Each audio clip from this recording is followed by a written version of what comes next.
Maybe I should just go left. Nah.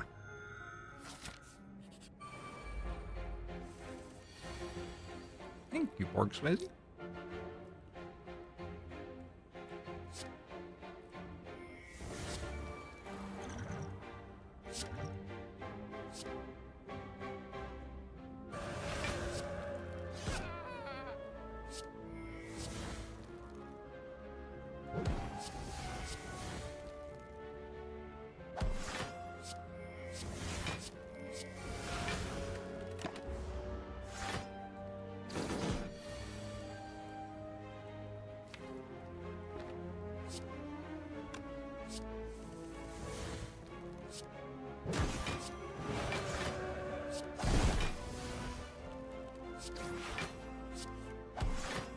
The potions.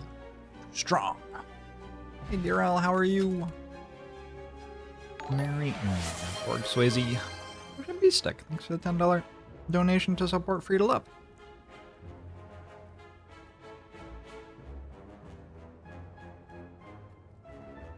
This is a rotating ladder. It is me leveling up a new account. One of the things that I have just always been kind of puzzled about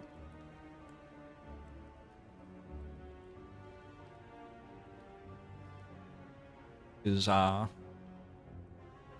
leveling up a new Slay the Spire account became like a branded thing.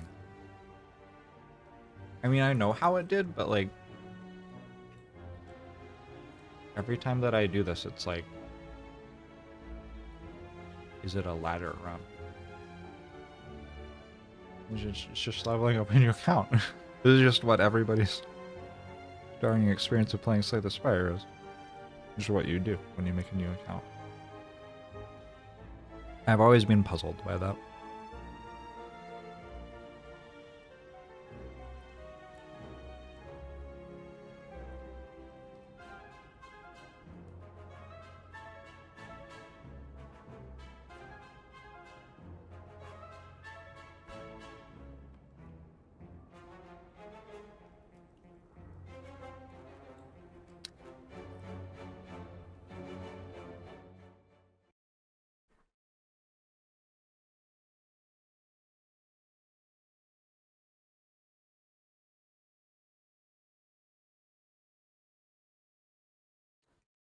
We are not lossless. I lost as Ironclad on Ascension 6.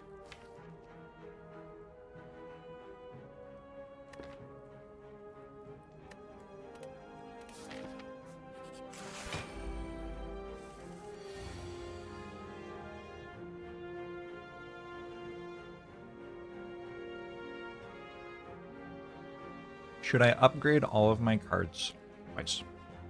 I think I should. I'm about to go to a shop and I can buy new potions. And it looks like it saves me some health this turn. Because I think I can just kill this.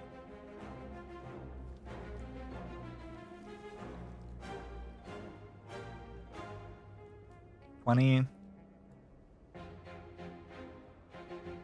41. 59. 86. Yeah, that's lethal.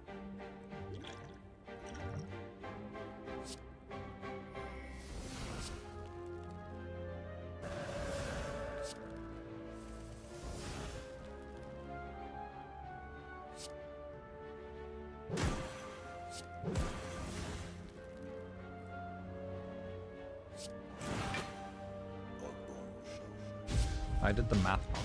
That's... Oh.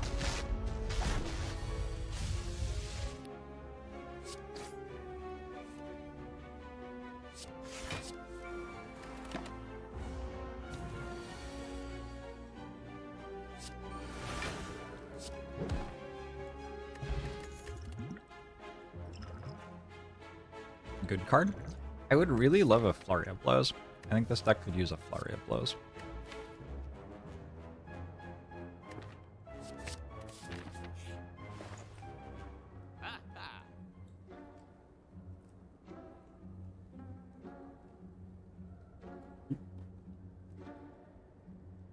Perseus, thanks for 37 months. Appreciate it.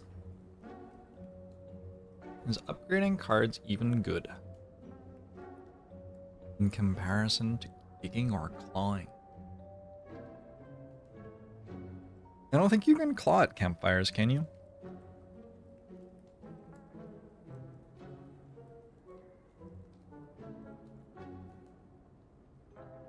I don't think that's a thing. I want the Mental Fortress. It's a difficult store. I want card remove, Mental Fortress, Orange Pellets, and Duplication Potion, but I have to skip one of those.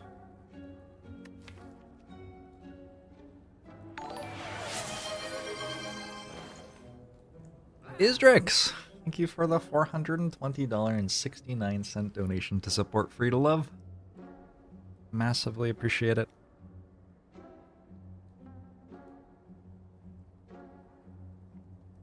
For every $5,000 raised, Cat gets to pick the cards for one run.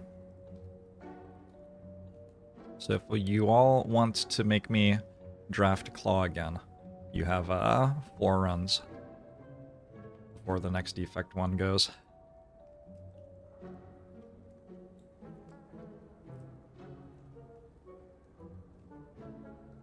White Beast statue. I just don't think White Beast statue is better than just buying potions. It doesn't actually make you that many potions.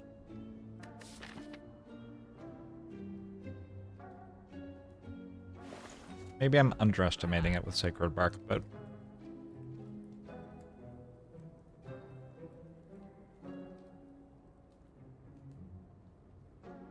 like, I suspected it's worse to buy White Beast statue than to buy Duplication Pot and Essence of Steel here.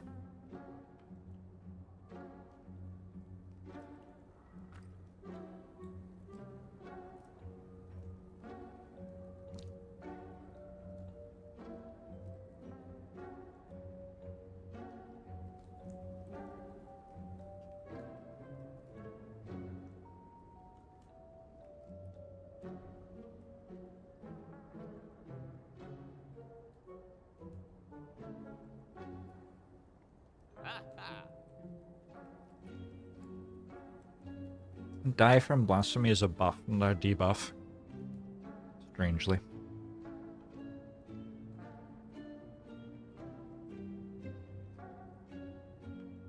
Kinda weird not to buy Speed Potion if I'm buying Orange Pellets.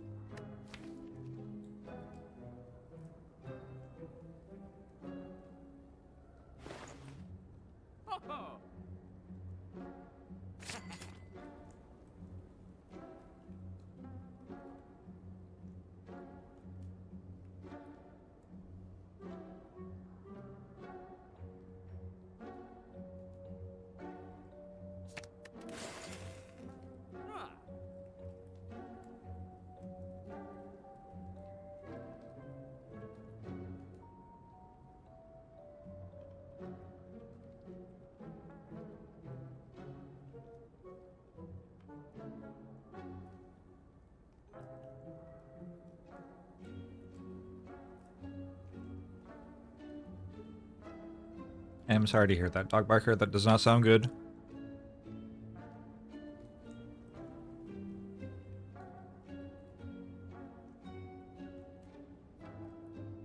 The losing strength at end of turn is a debuff that you get from Flex. That is what you clear. And you don't clear the buff from it, that's why you keep the strength.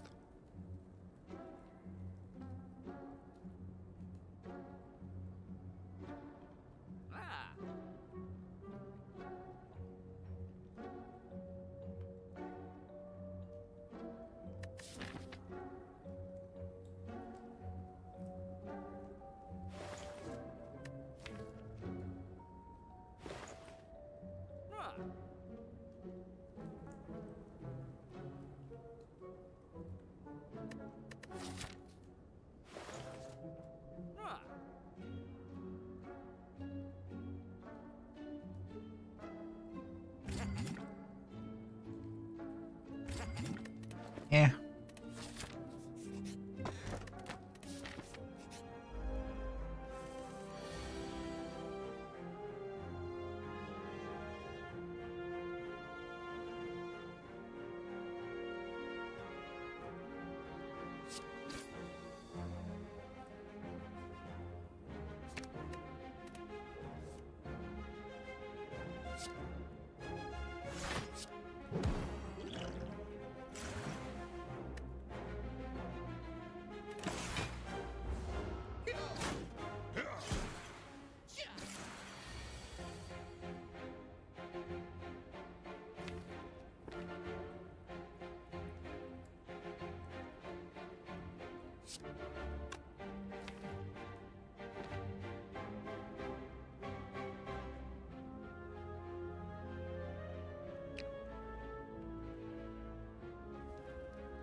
I don't understand how to play this game.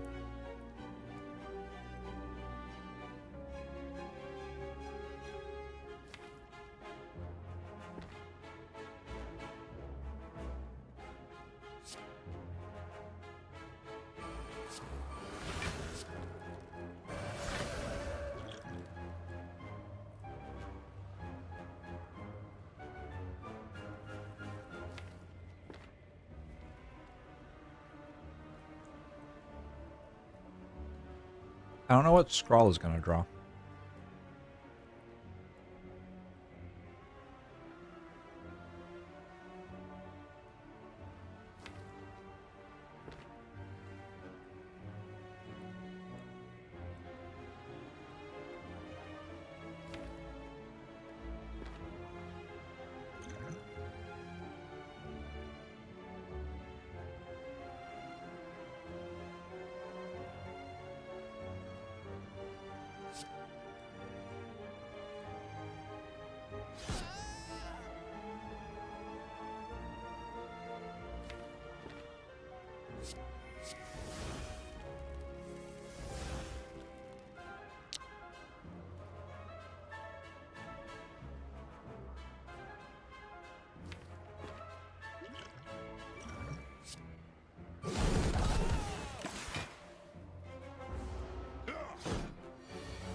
Man.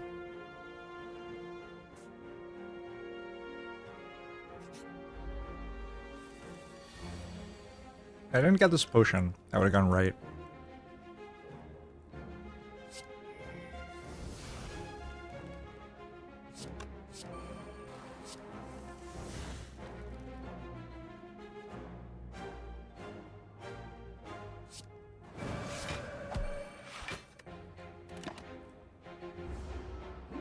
Hello, Mayashi.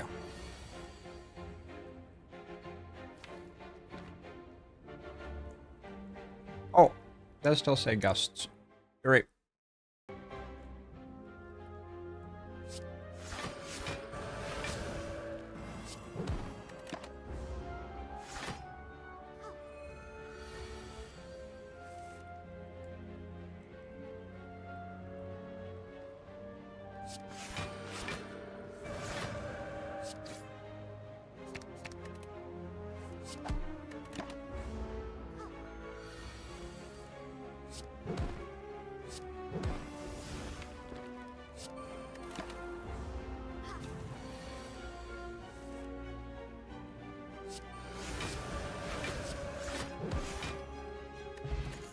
No potion. Inner piece helps a lot, though. I kind of feel like I don't want to fight slavers again. I might have to go this way. Vanished Radish, thanks for the sub. Appreciate it.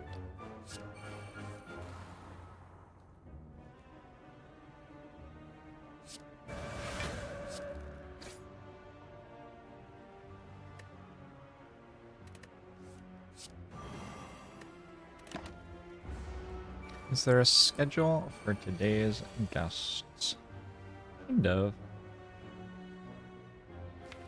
Here's the thing. It's the holidays. Some people are maybes. Some people are showing up when they can. It's not really being run as a scheduled event. So.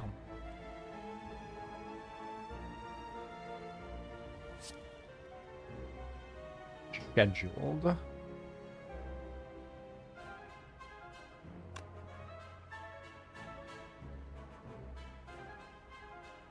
Scheduled event.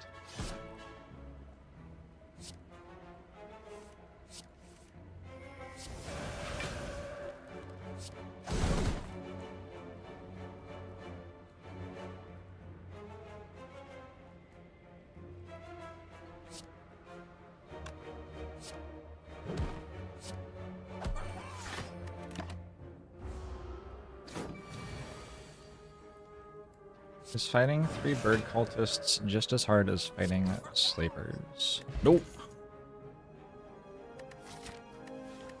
Sands of Time kind of costs 0.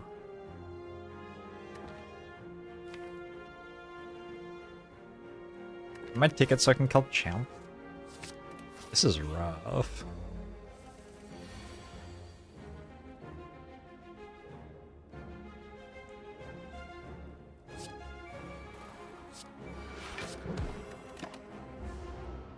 Good in this fight.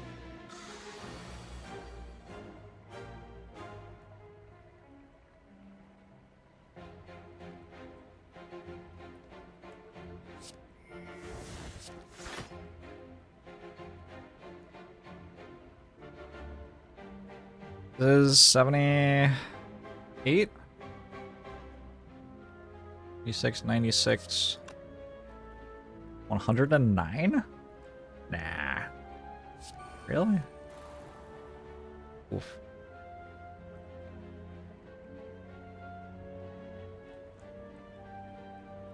Well, that's unfortunate.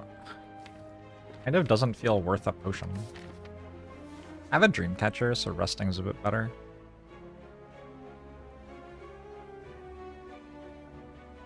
Maybe I did the math wrong?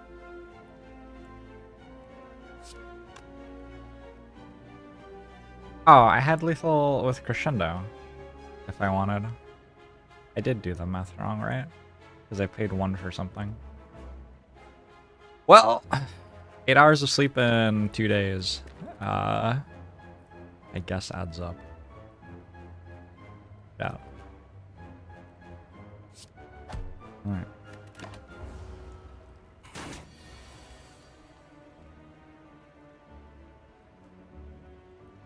Or doesn't add up, as it were.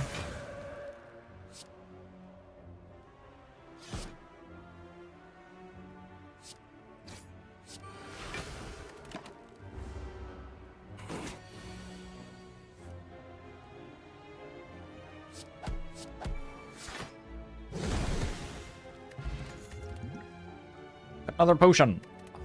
Taking those. You recommend 8 hours per day rather than every other day. Ah, that's what I'm doing wrong.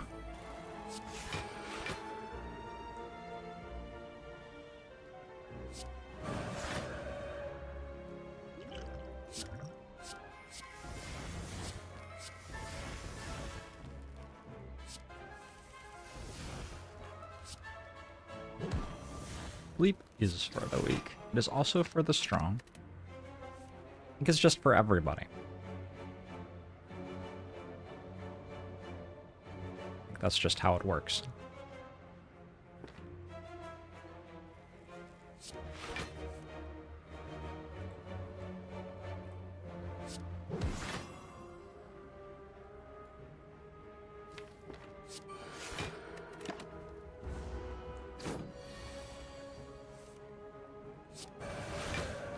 Well, this fight was not slavers.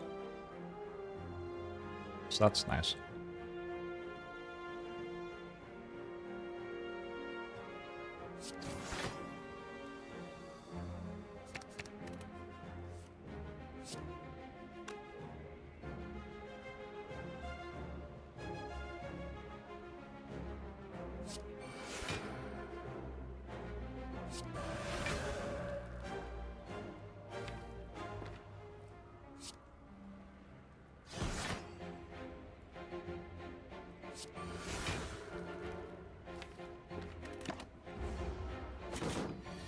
Played wrong again? I'm so tired.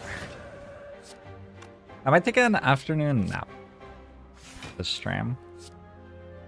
I have an hour break between guests, maybe. I might go take a nap. Yeah, Flurry of Blows. That helps so much. I've been looking for one of those for a while.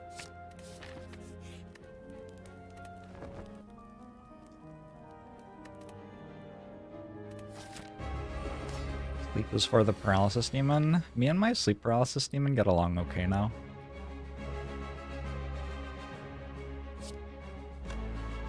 There was one time that it came to attack me while I was waking up, and I was like, hey, sleep paralysis demon, I'm gonna be awake in a second. Can you just chill out for a bit? And it did. So, yeah, I mean, we're just kind of friends now, I guess.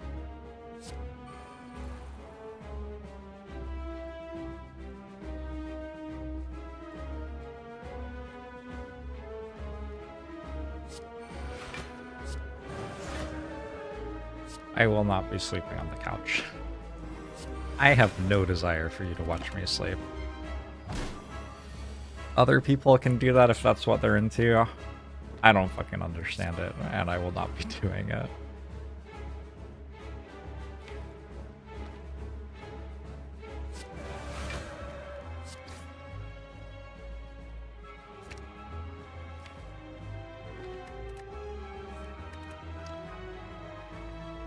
The only person allowed to watch me sleep is God.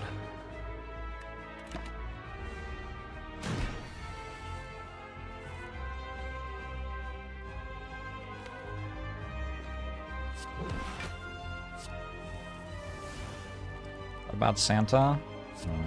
Depends if you believe the song or not, doesn't it?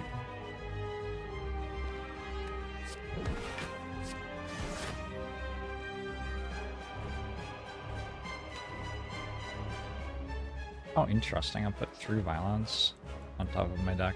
I guess I have to play Vigilance now then. Not the worst thing in the world. Hey, Caesar. Thank you very much for the $25 donation to support Free to Love. Appreciate it. How does this work? Draw an inner piece and play it.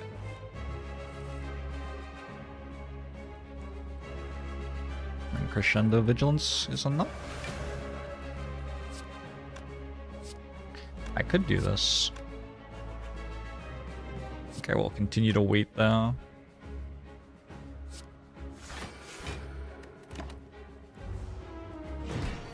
Oh, hey, it's 10 already. Good grief. Hey, Ramblin. Hello. I am so tired. Yeah. Good grief. Yet. How's it going? Not too bad. I believe this is actually the first time we've spoken. I don't know if we've ever been in a call together. Is that true? I've watched so much of your stream. You watched my stream, I've watched your stream, we've chatted, but I don't think we've ever actually been in a call. I don't think I ever got the chance to coach you before. Surely you did a coaching stream for me at some point. I don't think so. We talked about it, but I'm not sure we ever made it happen. Huh. Well, nice to chat with you. Yeah, nice to meet you. Hello. For the first time then, apparently. Ramblin is one of my favorite team fight tactics streamers and an excellent team fight tactics player. Thank you, thank you. You've, like, in the time that I have been following you, you have oscillated between going, like, really, really, really hard for competition TFT and kind of being a lot more chill about it and even playing some other games on stream. Yeah. Feels relatable and healthy. No, I would love for it to be that game where I can put my entire livelihood on it, and at one point I thought maybe it was. I'm not sure right now, but things are looking up for sure for the TFT competitive scene. I'm excited. You liking the current set? Oh yeah, I think it's really fun. It's got, like, I mean, it's got its problems. All sets do. No set's gonna be perfect, but it's the best one in a while, at least for me. So it's the kind of set that I want to put more time into compared to the previous ones. Want to invest myself a little bit. Sweet. How would you introduce yourself to people? What's your... Do you have, like, a blurb? What are your 2 sentences that describe everything there is to know about you? Oh gosh. This sounds like the kind of question I get from chat on, tell me everything you know about TFT in one sentence, so I can. In one sentence, yeah. Yeah. This is a thing we have to work out as content creators, or at least someone thinks we should be able to. Well, just to keep it somewhat short, is most people nowadays know me for TFT. I stream TFT. That's the game I play the most. But I got partnered, and most of my streaming content was actually originally Destiny. For many years, I've been partnered for a long time on Twitch. I used to play with what somebody might recognize as Dr. Lupo. We both got partnered playing Destiny together. So Destiny to TFT is not the most common pipeline, but I'm happy with it, and I'm happy with where I am now. Sure. I don't think I've ever played Destiny. Is Destiny like a co-op shooter kind of? Yeah, it's a mix of a lot of things. Looter shooter is what you'd most commonly hear it described as. It's got PvE, PvP, got raids, that kind of thing. So a little bit of everything, but yeah, co-op for sure. I was sponsored to play something that I thought was like Destiny. It had like robots.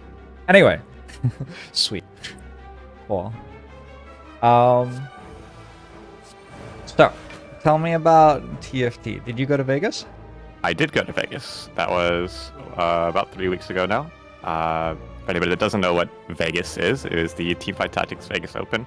It's not the first like local LAN tournament that they've ever had for TFT, but it's the first major one, and it was the first open one.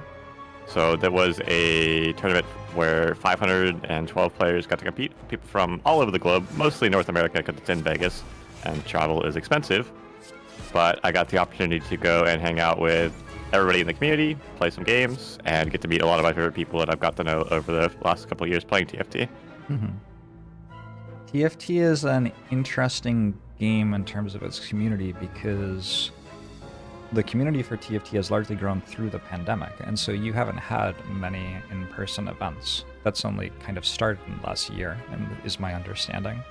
Yeah, the only other major event there has been was what's called the TFT Summit. I think they've done that for other games in the past. Beyond the Summit is who runs it. No longer active, but they've run some really good events for other games like Smash and Dota in the past, and that was like more of a invite-only, smaller event, like 20 people or so. I was invited to that, but I wasn't able to make it. So this is the first, like I said, open event, and the first chance that I've had to meet anybody that I've been talking to for these years. The only person I had met before this event in person was actually Frodan, who I believe will be joining us later. Yes, he's probably going to make it here in about an hour. So he's running a little bit late. And then Aesah should be here in 30 minutes. All right, awesome. All the gang coming along.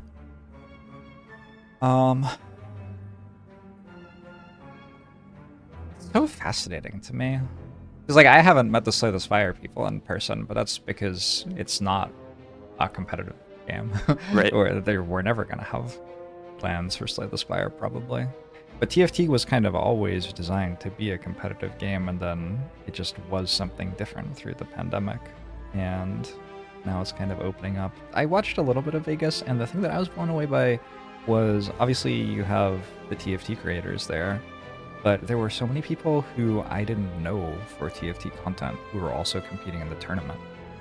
And that was really cool to see. It's really a game that seems to have attracted the attention of tons of people, including people who play it pretty casually but are just interested in a fun game to try to challenge themselves with sometimes.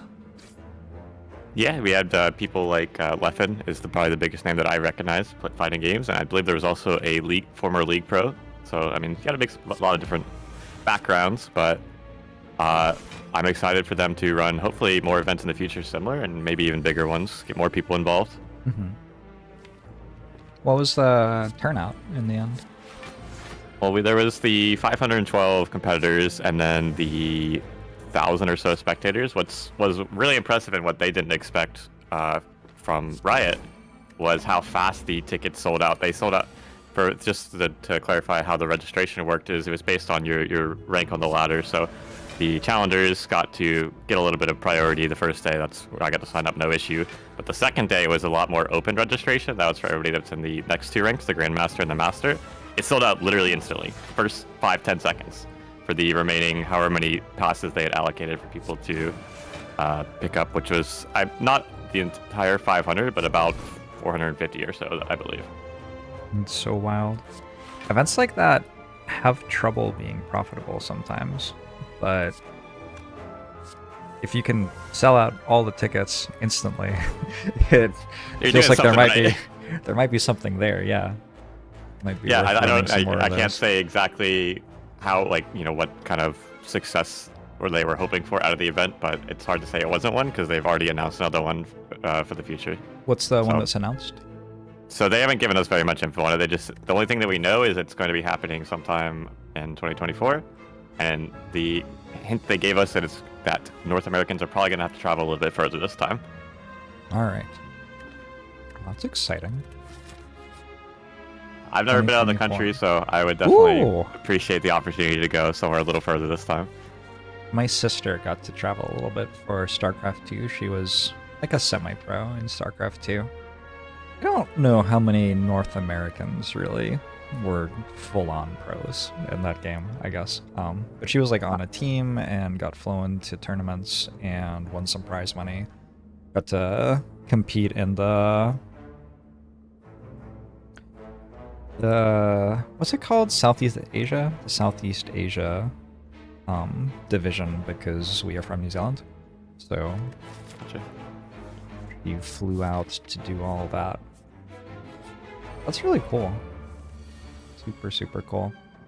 One thing that I am struck by looking at the TFT community and how you all compete is that everybody gets along really well, despite it being a competitive game. And something that I want to talk to TFT people about is how you all do that. Because, I mean, strategy gamers get competitive and like egos get involved and feelings get hurt and stuff like that. And I have not seen very much of that in TFT.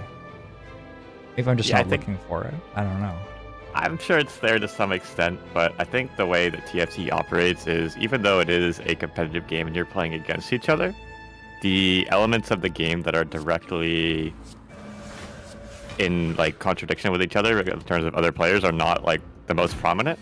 So when you go and you play a game, you are somewhat paying attention to what other people are doing, and you're trying to limit them from placing higher than you. For the most part, you're kind of playing your own game, which I think has allowed the community to work together more than it has to work against one another. Everyone wants to play their best individual game. Everyone wants the community to develop the best TFT that they can, the best TFT that they can play. Sure. The times that I have enjoyed playing TFT have been for... Was I in the box challenge thing both times? No. So there was one set. Another thing is like TFT has regular sets that come out, and then I played a lot of Magic the Gathering, so I remember like the excitement to kind of work out what you're meant to do as a new set releases, and the first week or so is kind of wild, and like somebody will work something new out and everybody's like, oh my god, I gotta work, etc, etc, etc. So that's always really fun, and there's been a ton of energy around that, like the box invitational. That was one of the things that I did, where I joined up for that and got knocked out very early because it turns out I don't actually like playing TFT that much, but that's neither here nor there. It was still a really positive and fun experience, and cool to see how many people got into that. I have friends who I didn't even know were strategy gamers who were invited to that and then put in like 70, 80 hours in a week to play the new set. And then the other time was there was like I think it was a community-based event with different streamers having pools of players, and then whoever's players got the highest ranks got a ticket to something or gifted subs. I don't remember, but I was on Frodan's team for that, and that was really fun because we were like in the Discord together. Everybody was posting threads about how to play a certain strategy, or which are the best items for this character, or how to use your econ the right way for the people who are really super new to the game who didn't know that yet. And it was a really cool vibe, and it was also the first time that I've been in that sort of vibe ever. Because when I played Magic, Discord didn't exist yet. I was in a team of like 20, but it was very limited. It was limited literally because on Magic Online you were only allowed 20 people in a team, so we literally couldn't add more people to what we were doing. I think we built a forum to talk about stuff too, but it was like much shallower. Twitch didn't really exist yet with huge personalities, so you didn't have huge communities solidifying around that. And then like looking at Magic now, where it does have huge personalities, there isn't anything like this going on in it with people like rallying behind one streamer to try to do really well in a new set. I feel like TFT has done an incredible job of leveraging that and building teamwork into competition. That's definitely something that's developed over times as like the community continues to grow. Is like once you play the game more and more, you get to the point where, okay, I really want to get better now. So people will look for whatever option they have for collaboration, which if you don't have any friends that you personally know, it can be difficult to find a home to find that discussion that you're looking for. And streamers, I think, have been able to provide that, especially Frodan, like you mentioned, has been a really good example. I think that he was doing that specifically for the box walk boot camps, where he basically said, if you sign up for my team, you can come and hang out in my Discord, in which of course there's always public discussion. That's never not a thing, but he puts in as much effort as he can to make sure that everyone feels like they have those friends in the community that they can talk to and discuss the game with and hopefully improve. Was Boxbox like funding something for the Boxbox challenge where the streamers' viewers were? Yeah, so the original boot camp didn't have this aspect, but the more recent ones, I think the most recent two, they added a literally a community leaderboard aspect to it, where you can sign up as a viewer. You don't have to be an invited player or a streamer or anything like that. You sign up and then you pick your favorite streamer, and then whichever streamer you signed up with, if you do really well, they get some eggs to give away at the end. So you get to compete too, even if you weren't actually participating in the bootcamp itself. Gotcha. That makes sense. All right. Feels like a long time ago somehow. Cool. So, how have you enjoyed the different elements of competition in TFT? Because you got, I would say there are three different things. There's like the learning the new set, where you're often playing with friends on the PvE and sharing strategies a ton. And then there's the ladder climb, which you have to do for tournaments, but also there's some like pride involved in it, right? Like people just want to get to the top of the ladder. But on top of that, if you get high enough, you get invited to tournaments. And then there's also the tournaments themselves, which are an entire different format. Are you a competitive person? You've never struck me as that competitive a person, even. So, not naturally, no, I wouldn't say Yeah. so. TFT is the first game I've ever competed in seriously. I mean, I played Destiny, but that didn't really have much of a competitive scene. It was just kind of for fun tourneys and stuff like that. So this is the first time I've put like any actual effort into trying to be the best that I can at something video game was. okay. But like you mentioned, the three different aspects is kind of the early learning, and that kind of ties into content creation to itself, as well as helping other people learn the game is definitely something I like. Probably my preference in terms of content I like to pursue right now is educational content compared to competing. But yeah, ladder has never been like the main focus for TFT. It's kind of just something that people do to stream and to qualify for the tournaments. Of course, being able to say you're rank 1 is, you know, no small feat, and you should be proud of your rank, whatever rank you achieve. But usually it's more about the tournaments itself. The actual events is what people are looking forward to. You play the ladder to qualify for the tournament, and then the tournaments are the big hype event that everybody's looking forward to. Mm-hmm. Is that how it's worked for you too? Like, does the ladder ever feel like a chore, and then the event itself is super hype and exciting? Yeah, they've kind of changed the format here and there over the sets. They've settled on something they're happy with now, but I've never been a big volume grinder, which is like I like playing a few games a day, maybe like 5 or 6. That's about how many you'd expect to see in a tournament day. That's a good like stream length for me, maybe sometimes a little bit longer. But like I feel like once I get a little bit past that, the quality of both my gameplay and my stream goes down. So I don't enjoy playing nearly as much at that point. So I like playing in short spurts, and then in terms of like where my TFT times goes past that, that's where I watch streams, that's where I study streams, and I feel like that's a lot more productive for me than just putting out a lot of games over the course of a single day. That's super relatable to me. I have about 4 hours of good Slay the Spire play in me, but I have about 6 or 7 hours worth of stream in me. And trying to work out what to do with the extra 2 or 3 hours of stream energy has been so fascinating to me for so long. Absolutely. Never found an answer that I really love. Sometimes I just end the stream after 4 hours. Sometimes I'll keep playing Slay the Spire and it's like, well, I'm not playing quite as well anymore and maybe not enjoying myself quite as much, but it's fine, you know, it's my job. Sometimes I'll switch to another game, but it feels kind of... It always feels like I'm not giving the other game the chance it deserves, because I'm, like, showing up tired. Already done with analysis for the day, kind of. Yeah. And I also have the offline energy like you, where I will stop streaming and I'll stop playing Spire, but I'll still be thinking about it and wanting to analyze it. And I don't watch other people play. I think there was a time when I did, but as I've grown to appreciate more and more how special Slay the Spire is, I've wanted not to spoil myself, kind of. Like, if I see somebody else doing something in Slay the Spire that I hadn't worked out yet, it used to be like, oh, cool, I can do that. But then when they stopped releasing balance patches and new content, it started being like, oh, I will never get to work that out on my own. That's kind of sad, which is a vastly different feeling. And yeah, so that changed. But yes, I relate very much to what you said.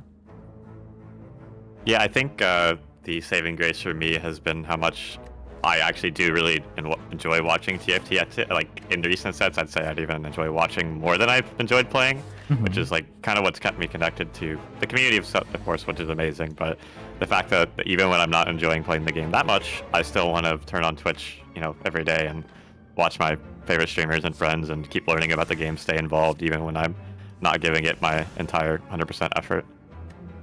Sure. I also enjoy watching TFT a lot. That's why I signed up for the Box Challenge. I was like, I played it in Season 1. I was Challenger. It was fine. I was okay for the time, I guess. And then I kind of stopped playing because all of the cards changed. All of the pieces changed. And I didn't like that very much. I like the pieces to stay the same. And I thought, oh, well, I really like watching TFT. I'll come back and play it again. And the learning for me, I just don't like that part of games that much. Maybe it would have been more fun if I'd been more involved in like the Discord and talking with other people. Aesah came on and Aesah was like, you know, you're pretty good, you could do well. And I was like clicking all the buttons and everything. And that was a really fun moment. But the most fun that I ever have playing TFT ends up being when someone else is in call with me and they have done all the work to learn all the strategies for the set. And they can like be like, it's like having Google Maps while I'm going somewhere or something like that. Like they tell me where to turn and then I get to click the buttons, but I don't have to... You like the execution aspect of it? Yeah. Okay. That makes sense. Yeah. I think that was a very controversial thing back when Set 2 came out for TFT, was a lot of people didn't like that they changed anything about the game. They just wanted to keep playing Set 1, whether or not they like Set 2, is having maybe people start over with the game. Almost, like, it wasn't the only reason that the Set 2 struggled, but it almost killed the game. Yeah. It took a while for people to adjust to so many changes at once, and you know that became a regular thing with set releases, but it was definitely not received very well initially. Are there many other games where... Obviously it's very normal for new content to come out per game, but I don't know how many other games there are where the new content completely supplants the old content, such that you like aren't able to play what it used to be anymore. I guess that's kind of what a new patch for a game is, actually. Guess so. To some extent, yeah, just a lot more extreme when Yeah. the pieces you're working with are completely different. Mm-hmm. And there'll be familiar faces and some things that you would expect to be the same. But you can go take a couple month break, come back, and you won't recognize the game whatsoever. How much do you feel like the skill is still transferring, though? Like if you skip a set and then come back and you're rusty and don't know what any of the pieces do, compared to the first time you learned the game, I imagine it's much easier to get back up to speed now. Yeah, I think the fundamentals of the game are pretty consistent. You have to learn the individual characters, what they do, what items are strong, and then which ones fit together well. But you can take a high-level player, challenger player, whatever you want to call it, and throw them into a new set, and you can expect them to do reasonably well. Obviously, they'll have to figure some things out, and they'll have to learn from the rest of the community as to what they've already learned. But if you just play off of instinct for the most part, it works reasonably well, I think. Follow up. I have so many questions. Let's hear it. Do you think what makes someone... This is a cliche question, which you have been asked a billion times. I think I know where this is going. Yeah, I'm gonna ask what makes someone good enough. Like, what makes someone that challenger player who can sit down and pick everything up faster than other people?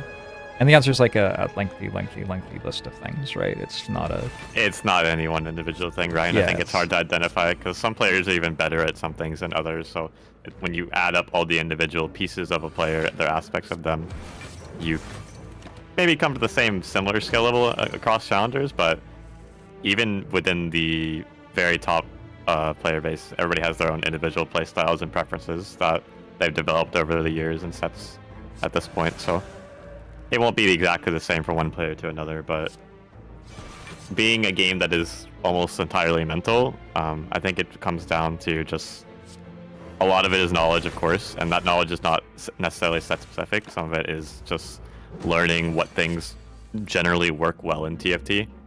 So for example, when you watch new players, you either see one of two extremes: is either they roll out their gold every turn, they just keep pressing the D key and hoping to hit their units, or they never spend any of their money. And so identifying what exact amount of money you should spending each individual turn is something you have to develop over time. Mm-hmm. It's really interesting to me because I don't feel like there's a huge difference between players at the top levels of, say, this. Maybe there's in TFT either. I would say there's a huge difference because there's only so much room for individuality, because you're always going to want to play what the best units are, the best comps are. So people are going to naturally lean towards the same things, even if they don't prefer to. Mm-hmm. But just the example, if I can use myself here, is I don't like playing reroll comps personally because they're not my strength and I don't enjoy them as much. Mm-hmm. So usually I lean more towards comps that play around 4 costs. I like playing standard boards that aren't reliant on 3 stars. So even in a patch where reroll is more dominant, I generally will not do as well, both because I don't enjoy it and because I'm not as experienced with it. Sure. Just trying to the thought in words. It's interesting to me, I guess. I think TFT has a lot of overlap in terms of what skill is required with, say, the Spire. How much Spire have you played? I don't really... 400 hours or so. Okay, so a bit. Do you think that's a reasonable take based on your Spire time? Yeah, I think that's fair. There's definitely, you were talking about it earlier with the other guests. The games actually look fairly similar now with even the augment selection. It feels a little bit like a roguelike. Yeah. But definitely a lot of similar skills, I'd agree. So I think what's interesting to me is that Slay the Spire hasn't had new content for years. And so I think it's interesting to me to see the way that people can pick up a new TFT set super quickly and successfully and it's kind of something that's missing from my life as a gamer these days.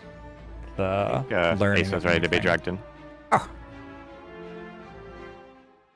Aesah, how are you? Hi, Aesah. I'm good. How are you guys? Great. I'm pretty good. I was just watching the stream for a bit. Nice.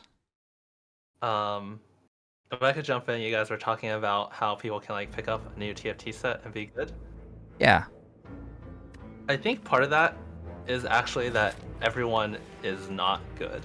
Whereas for a game that doesn't change, people get like really good and then to stay at the top you have to do a lot of minor optimizations. But a new TFT set, even like the best players don't really know what they're doing. That sounds believable. Yeah. I think I was talking with Panacea about this earlier this week about Slay the Spire and what it's like to get better at Slay the Spire nowadays. And to some extent there's like calculations Slay the Spire and doing the math right and managing your reshuffles right and stuff like that, sure. And that's a skill that can improve over time indefinitely. But in terms of the card pool with the current balance patch, which is the balance patch that's going to exist forever unless we decide to make a modded one or something. The way people get better is largely learning more and more and more use cases for a card. So I feel like the TFT equivalent would be like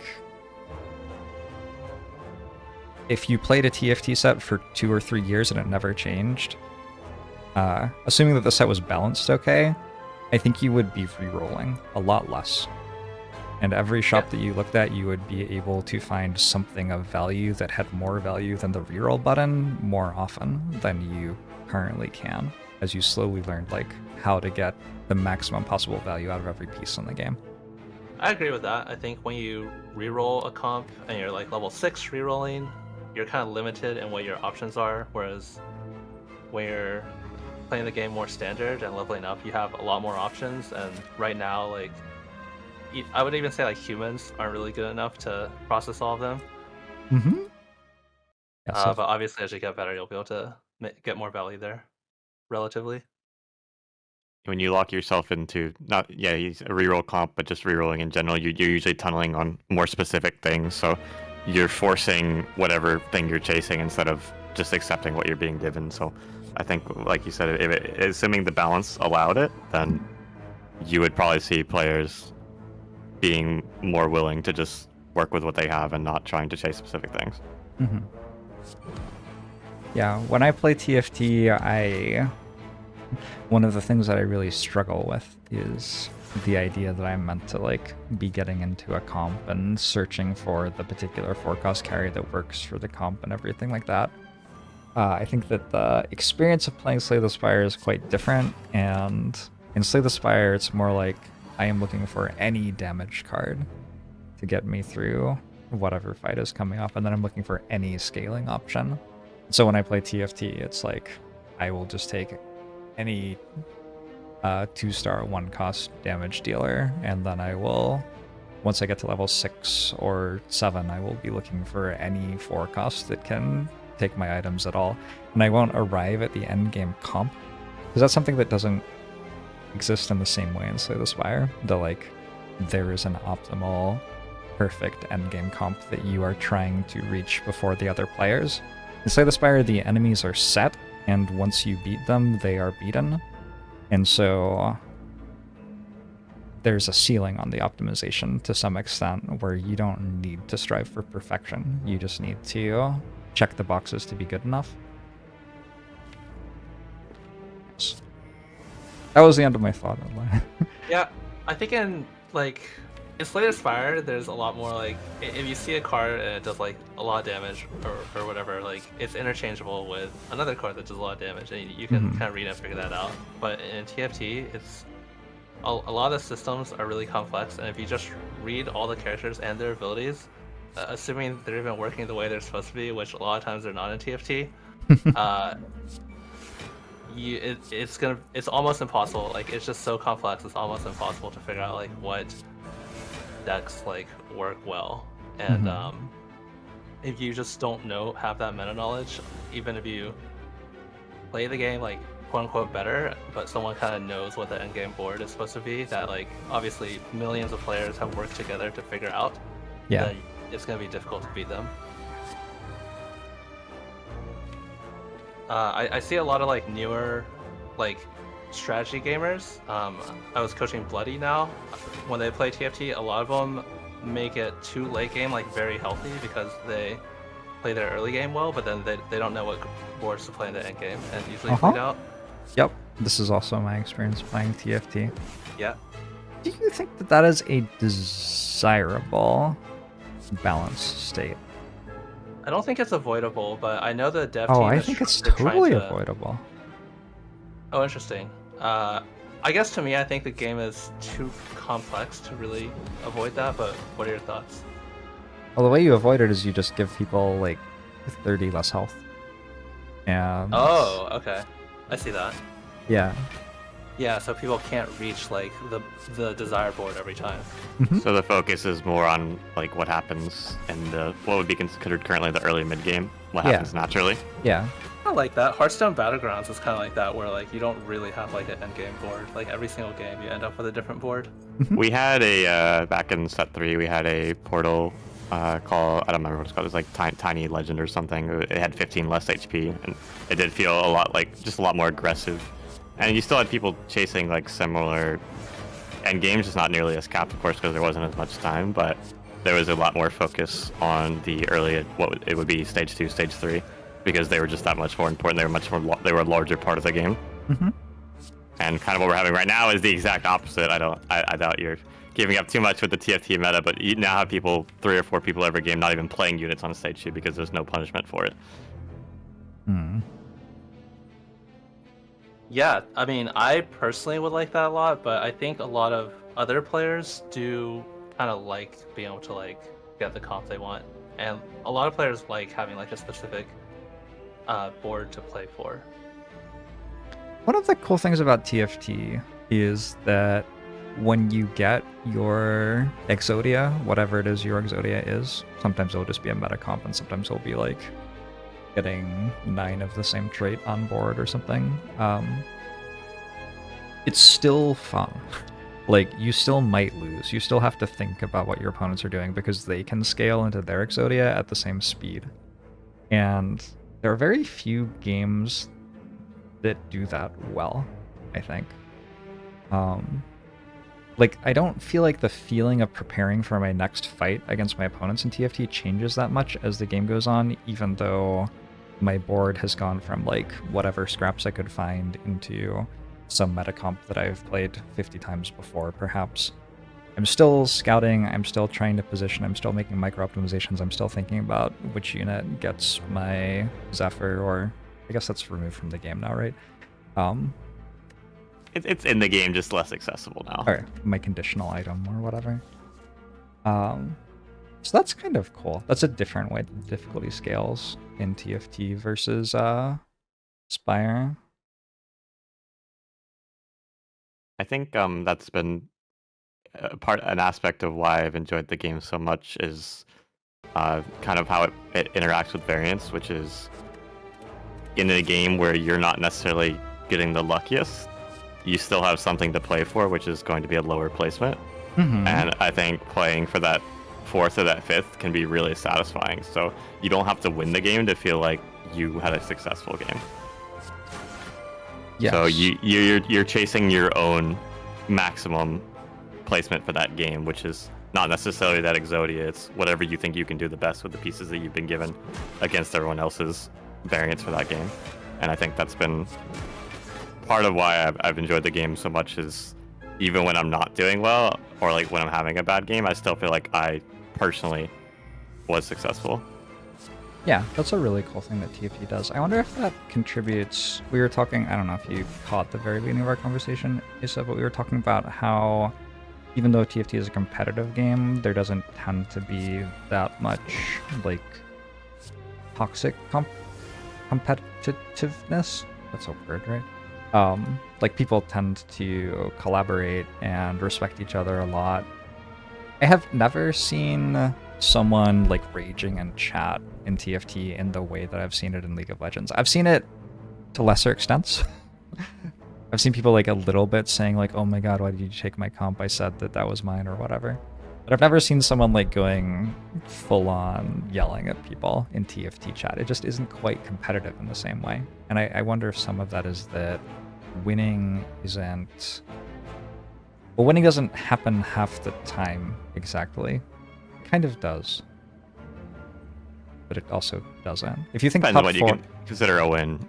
Yeah, it depends what you consider a win exactly. Yeah, I think because you have no teammates, that makes a lot of sense. I think a lot of people take it out on the devs, which I really don't like, but yeah. True. A lot of the top players literally say every single patch is like 9 out of 10 patches are bad. Which is probably correct game development for the top players, like because most of the community is not the top players, so probably most of the time it shouldn't feel that good for y'all. How do you feel about that? I as a top just disagree player? with it because, like I said, I think the game is really complex. I think, like, I know a lot of the devs. I think they're obviously like I respect them a lot. I think they're really good.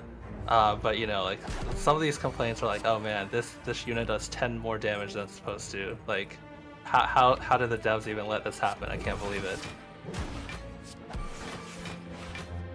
And they might not even be right about that, you know. It's just Right. their own. Yeah, exactly. It's a lot of noise for the devs to have to tune out because there is genuine feedback in there, but it can get a little colorful and usually not very productive. Yeah. So when like Aesah is saying every patch is a bad patch, it's hard to identify which parts of the patches are actually good when people are focused a lot more on which parts they don't like and not necessarily what isn't good for the game. Mm-hmm. Yeah. But yeah, with no teammates, I think it's a lot more like in legal. I think like a lot of people just, I guess I believe like human nature is like protect your own ego. So like if you lose a game in League of Legends, even if like you're both 1,000 LP challenger, thousands of games played, it's easy to look at this other guy and be like, yeah, he made so many mistakes, it's his fault we lost. Whereas in TFT, if you lose, again, people, they could say I played bad, but they could also just say like, wow, this patch is so bad. Huh. It's an interesting theory that I had not really thought about. I've talked to game devs, and it's not just the TFT game devs who get a lot of mean messages from players. I was talking to Casey, who is half of Megacrit Games, who worked on Slay the Spire Oh, cool. earlier this week, and he was talking about how he feels like people send him emails asking him questions about the game when they are upset. Like it is an activity that you do when you're displeased, kind of, sending a message to the game developer. You don't usually play an enjoyable round of TFT and think, I should message Mortdog, just let him know that, you know. Yeah. I certainly don't. Maybe I should agree. more. Aesah, would you like to introduce yourself? Because we didn't really get to introduce you when you jumped in. Yeah, sure. I'm Aesah. Wait, how much of an introduction should I do? As much as you would like. Your entire life story in 2 sentences. Yeah, that's what I Entire asked life from story in Rambling. 2 sentences? Yeah. Okay. That's too hard. I'll just say that I have a computer science degree, but I never used it. I worked a government job, an office job for a few years, and then I've done most of my adult life playing poker professionally. I've played almost a decade. And then more recently, I tried streaming TFT, but streaming is too stressful. I think a lot of people think streaming is kind of an easy job, but like it was honestly like one of the most stressful things ever. Because like, yeah, when I you read a book about that. yeah, that's true. It's Mhm. also like whatever. And then now I'm doing my first business, which is a TFT coaching site. So it's been going a lot better than I expected. So I'm That's really pretty cool. happy about that. Yes. Can I ask you all about it? Yeah. All right. For the viewers, what's your site like URL first off? So it's tft-coaching.com. And yeah, it's basically for anyone of any skill level who wants to get better at TFT. What made? I have a different angle to ask this from actually. Did you coach in poker at all? Yeah, I actually used to work for a poker site called Crush Life Poker. I was just one of like the many. Well, at the time they only had like I think there was 3 or 4 of us. Now they have quite a lot more. But at the time I was one of the coaches, and I would just produce videos. But basically there are a lot of training sites like this. Mhm. I would say big ones with like over 100 members. There's probably at least 10, probably even more. But I also saw that there was a lot of training sites for League of Legends and Valorant as well. But I kind of looked around and I didn't see there was anything for TFT, and I thought it was something that it'd be something that I would be pretty good at, and I also just thought it'd be like a pretty fun project. I wasn't really expecting too much out of it. Like I was kind of just playing a lot of like video games in my free time, so I was just like, it's just I'll think of it as I'm doing this instead of playing, like Slay the Spire or something. So, Mhm. but it ended up being pretty successful, and I'm probably going. From the reception, it's been really good, and I'm planning to be doing it full time for as long as TFT is alive. Honestly. Sweet.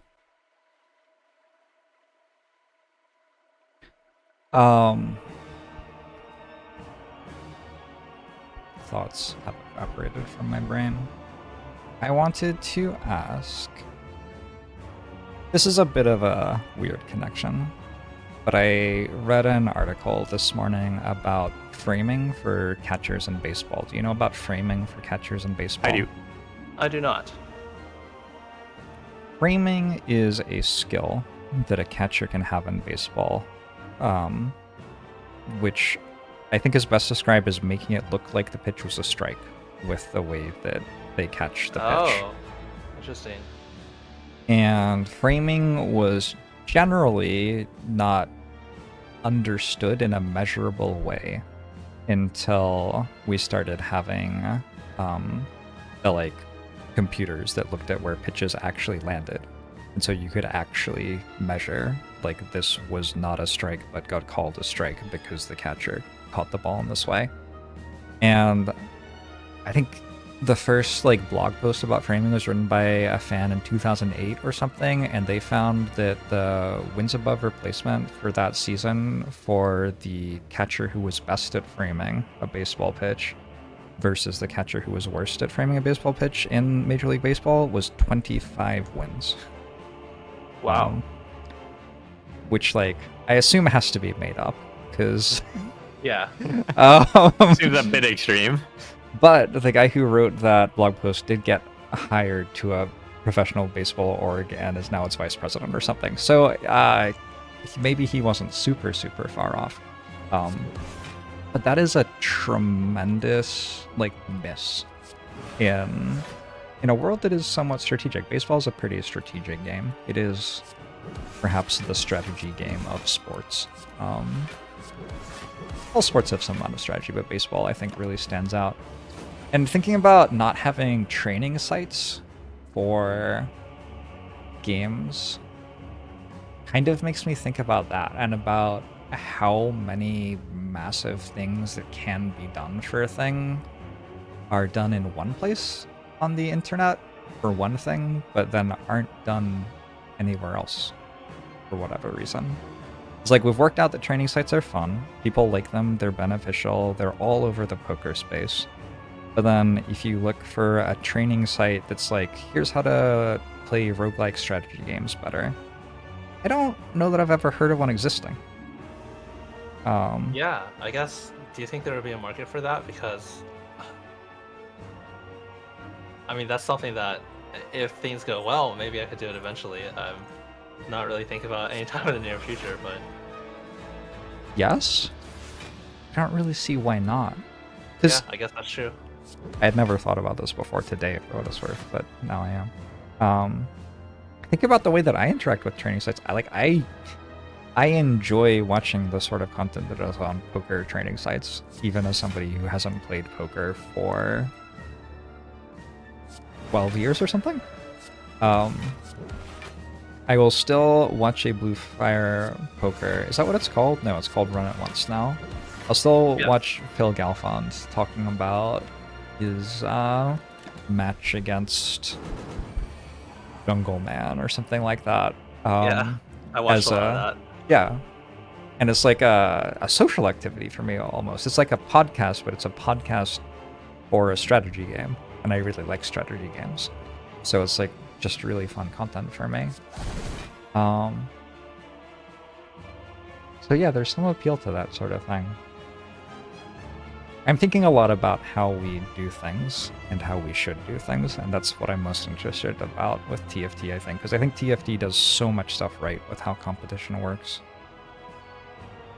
But maybe... Yeah, I think the one thing that like I would think about that like I kind of have a caveat is like how like the market size and like how many people are willing to like pay for it, as well as even with TFT, there's so much good free content out there that I mean, like Ramblin makes a comp list every single set that's like up to date every patch, I think, if I remember correctly. Ramblin. Most patches, yeah. It really just kind of it's kind of tied to how much I am enjoying the game. When I'm not enjoying the game, you know, for something that is free, then I'm not going to put that effort into it most of the time. But usually up to date, yeah.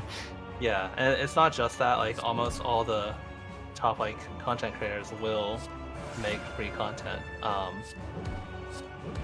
So it's like I appreciate that there's a lot of different comp list options out there now. When I first made one, there was only like one or two major ones that I even recognized, which is why I did it in the first place. And that's part of why I don't feel as much pressure to stay like perfectly up to date with it, because I feel like there is enough other good comp lists out there now, like Robin's.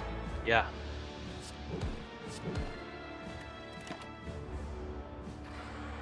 Yeah, that's interesting. I guess like that was one thing I was hesitant about, is like, hey, you know, like there's so much good free TFT content out there. Is anyone gonna be like willing to pay for it? But yeah, like what I really wanted to do was have it, because a lot of it's like scattered throughout, made by different people, and you have to like go find it. So what I kind of wanted to do was make everything in one place. Yes. It feels easy to understand why that would be helpful for people, for sure. There's like a convenience element to it. Do you know the story of the card game Artifact? I love Artifact, but wait, you like Artifact? I have hundreds of hours in the short time span of Artifact's existence. Huh? Alright. Well, I have 0 hours in Artifact, if that helps. Okay. My understanding of Artifact and why Artifact crashed was largely its choice about monetization, where I agree. The way that you got your cards was to buy cards, basically, right? Was it like you could own and trade cards, and so it was kind of like an investment that you could then maybe move around later? It was kind of like a digital like Magic cards. Wait, did you play Artifact, Jorbs? So I am quite good friends with one of the 4 people on the original team for Artifact. So okay.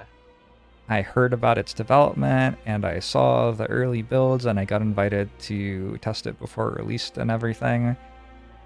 And I didn't like it for unrelated reasons to the monetization model. And then it was really interesting to me that it crashed because of the monetization model. I see. But I know this guy through poker. And I think the reason that for both of us the monetization model seemed perfectly reasonable was I know him through poker and Magic the Gathering. And so it's like, yeah, people are okay with throwing around money a little bit for the games that they play. That's normal in poker and Magic the Gathering. And people will not mind investing in a game like this in this way. And that seemed like an obvious thing to me. I thought the interface was terrible. I couldn't stand that you couldn't see all of the pieces at the same time. But then it launched and it crashed, which like I didn't want. I wanted my friend's game to succeed, obviously. But I was like, yeah, I guess like the interface really just wasn't working for people. And then I read the complaints and it was all about having to pay money. Yeah. I was so confused. I think a big misstep that they did is I think you had to pay like $30 to buy the game, and then you had to buy cars. I think if they just made the game free, which I think would not even be cut into their profit margin much at all, I think it would have helped a lot. Here's a different story, but a different thing that I wonder about.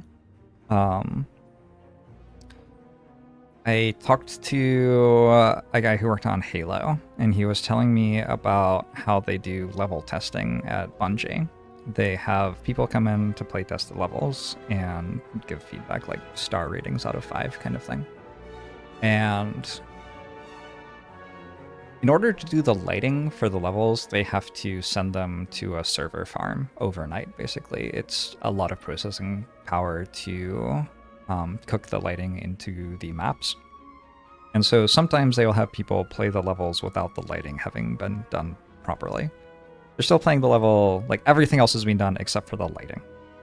And they found that they had people very consistently rating everything 1 star lower if the lighting wasn't done. Like, the experience wasn't worse for users in only the way that the game looked, it was worse for users in every way.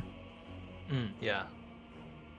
And so I wonder if there's some, like, inflexibility around some games which people aren't, like, finding as easy to grasp the interface of. And on the other hand, I think TFT's interface is incredible. I watch TFT in sets that I'm not playing because it's fun to see the lights fly around the screen, and everything works super crisply. And there are even tiny things like that you can drag the piece out of the shop instead of just like clicking on it. And there are different ways to put the piece on the board with like the buttons, and it's so cool. It's really, really cool. As someone who cares a lot about UI UX design, I wonder how much that influences how much people enjoy playing the game.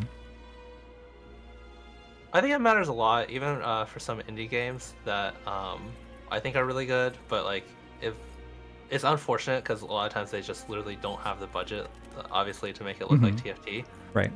It does, yeah, it makes me like the game a little bit less.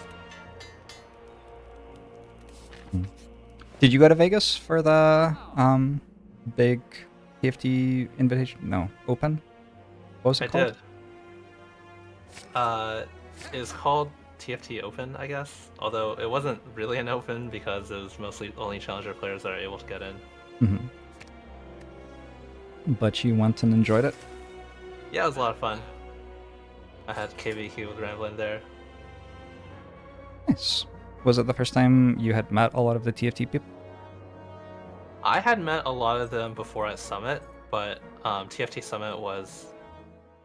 A lot of people went to that, but a lot of people didn't. Like, Ramblin was not there, so it was my first time meeting a lot of people as well.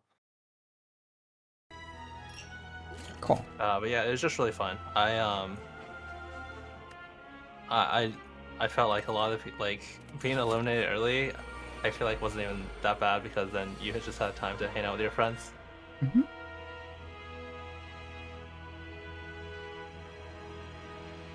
All right. What do you think I'm missing about TFT? As somebody who doesn't actually play TFT, what's like the thing that I didn't ask about that I should have asked about? That's a hard question. I'm not sure. I'll need some time to think about it. All right. Do you have opinions, Ramblin? I'm trying to think of things that would be worth discussing, because there are definitely like aspects of the game that we haven't talked about. Just they're not that interesting. We talked about competitive, kind of the format a little bit. We talked about the UI. We talked about set to set.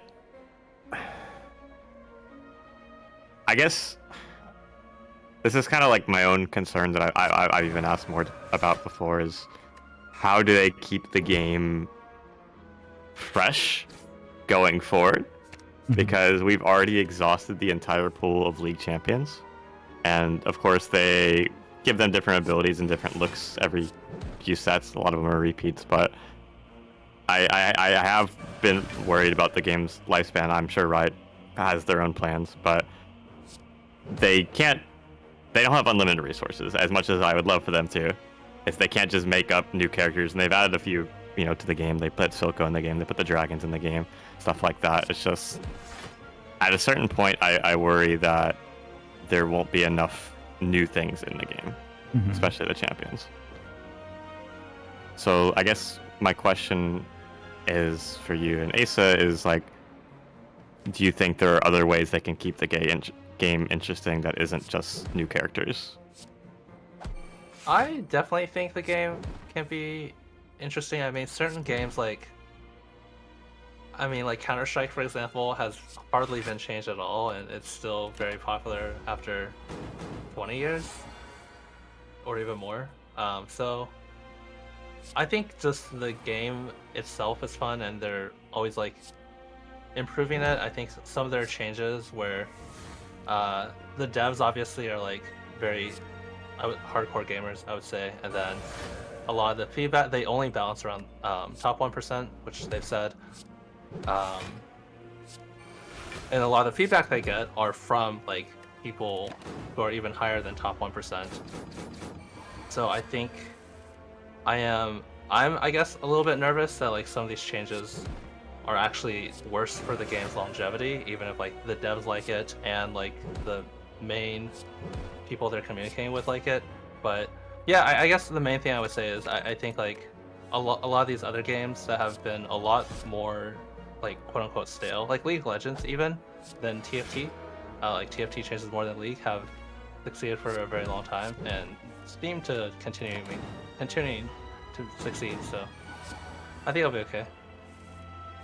I do think it'll be like less fresh than like set 1 to set 2 than set 3 is, yeah. Although set 1 to set 2, Ramblin said, almost killed the game. So a little too fresh. Yeah, maybe you don't want it that fresh. Yeah. What do you think of the new League changes? Have either of you played much League? Very, very little. I used to work at Riot Games on the playtest team for 2 years, playing League, but I don't play that much anymore, and I feel like I can enjoy it for maybe one game every couple months or so. One game of League. Yeah, that seems like enough for me too.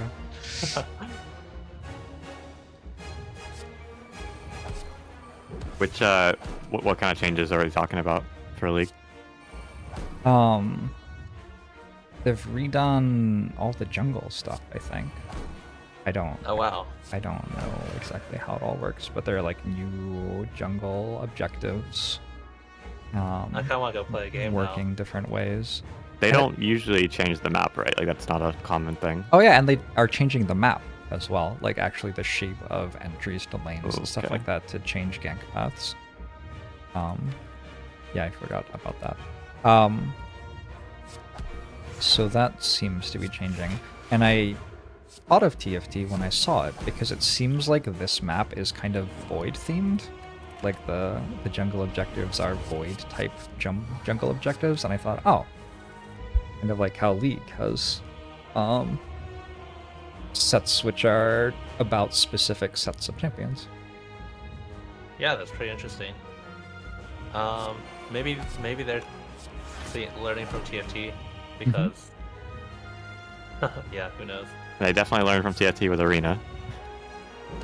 Oh yeah, with the augments. Yeah, I mean they just copied the augments 1-to-1. I think they tried even some shadow augments that never made it to TFT, thankfully, but I think they already removed that. So Arena going back to was the original theme, I think like even Slay the Spire which hasn't been changed, is like still fun. Like not just Jorbs obviously, but I know a lot of people when I open up my Steam's friends list, there's usually like someone playing Slay the Spire at any given point. This game's pretty good. This game's pretty sweet. I do think that strategy games, one thing about the longevity of strategy games, someone in chat pointed out that chess hasn't had any peace updates recently and people are still playing it. Yeah, that's wild. The devs need to get on that. I do think that part of the enjoyment of strategy games is that they are a vehicle for making strategic decisions. Some people just like making strategic decisions. And within that context, you don't need the strategy game to be fresh or anything like that for it to be fun to make a strategic decision in the strategy game. Sometimes familiarity is actually more what you're looking for. Yeah. Like, you don't need to be fresh, yeah. I agree. Because, like, the game is so... Like, you could spend your entire lifetime playing TFT and not even come remotely close, like, getting as good as you want. So, yeah. I guess, like, I feel like it doesn't need to be fresh as well. You would start to get very bored of building the same late game comps. That is the only thing I would say about spending a lifetime playing TFT. We do see some element of it towards the end of a set, so that's what will be interesting about this set is now we don't have the mid set, but it's a little bit longer in comparison to what a mid set would have been before. So it'll be interesting to see what exactly they'll do to keep it fresh. I know they've already announced that they're going to be, I don't know if you've seen Jorbs, they're going to be bringing back old sets actually. So revitalizing some of the previous sets like halfway through. Sweet. Yeah. Wanna like play for more fun mode. Noble Imperial Flex? That was what I was all about. Hey Dan, how's it going? Welcome in. We got Dan here. Oh, hey. Sorry, I'm... Hello. Hello, can you hear me? Yes. Yep.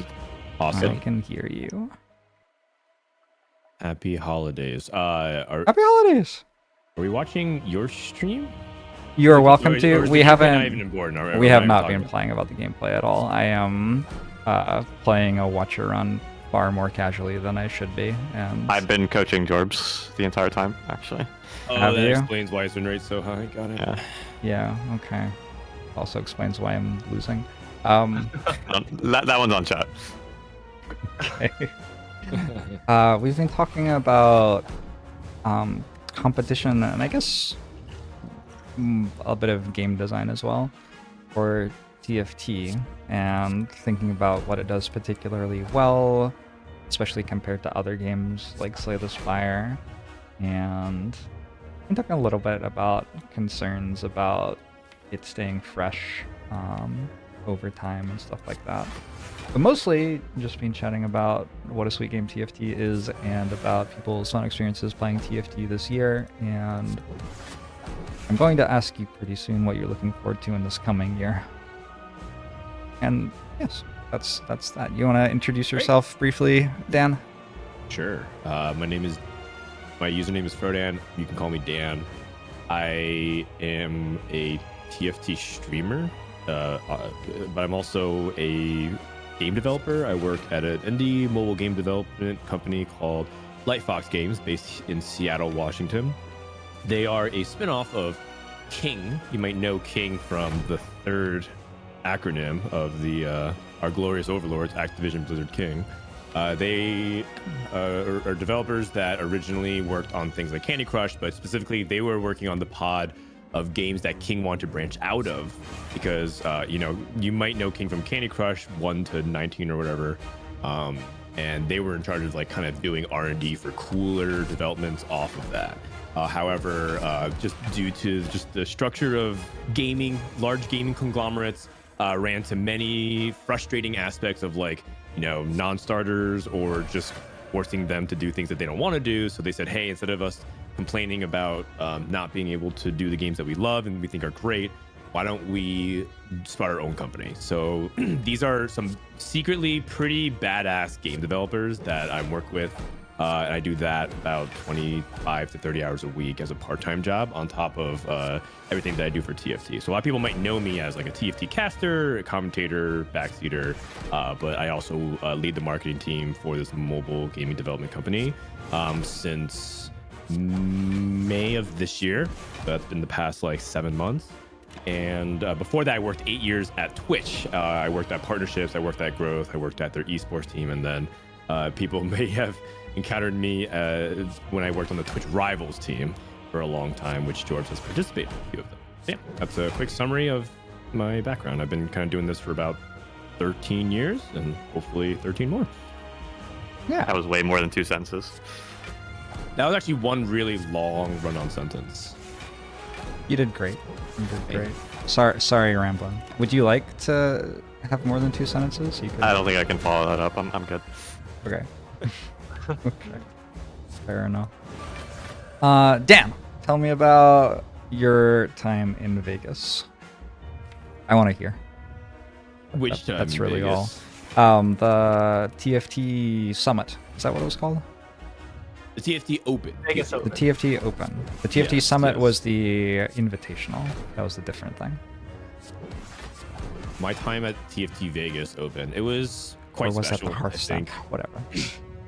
Yeah, the word that comes to mind is a special, because I think that there's a lot of really important moments that came together, but the overwhelming like narrative is that this is like the first of hopefully many big moments of TFT coming together. Because I think a lot of the emphasis was that it wasn't just a tournament, it was also like a celebration of the community. I like what Box, another famous Twitch streamer, said about the event, which is it felt like the early days of gaming conventions, similar to when Riot did like their very first Summoners Con, which was the only time they ever did Summoners Con, which is essentially a League of Legends fan meetup with a bunch of like esports players and other different community figures. And kind of took us back to the old days, like of, you know, the early days of Comic-Con or PAX or not, E3, rest in peace, or MLG if you did those back in the day, the early dream hacks. It felt organic, it felt very pure, but also at the same time, it was incredibly exciting and hype for people who were really interested in the competition. A lot of times, my favorite part about it was that there was, like, everyone was there for, like, and it sounds kind of weird and almost gatekeepy to say it, but a lot of people were there for the right reasons. Everyone was there because they loved the game. They wanted to see the game. They wanted to celebrate the game. A lot of the people met their friends, some of their closest friends in life, for the very first time, because you never had like a large community gathering like that, or a reason to gather. It was more like, would you meet up locally with a group of like 10 to 15 people?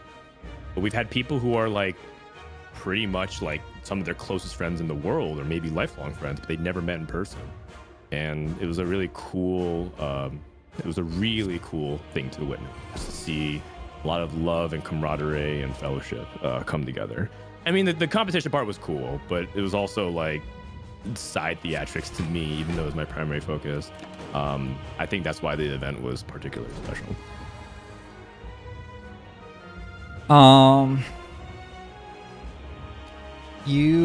I've heard you comparing it to Smash tournaments. Did you do Smash?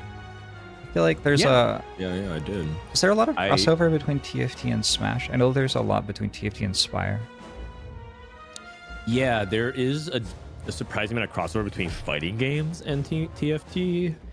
It's really interesting because fighting games are actually my second favorite game genre to actually dabble in. I participate in fighting game tournaments. I compete in Smash. I competed in Dragon Ball and Street Fighter.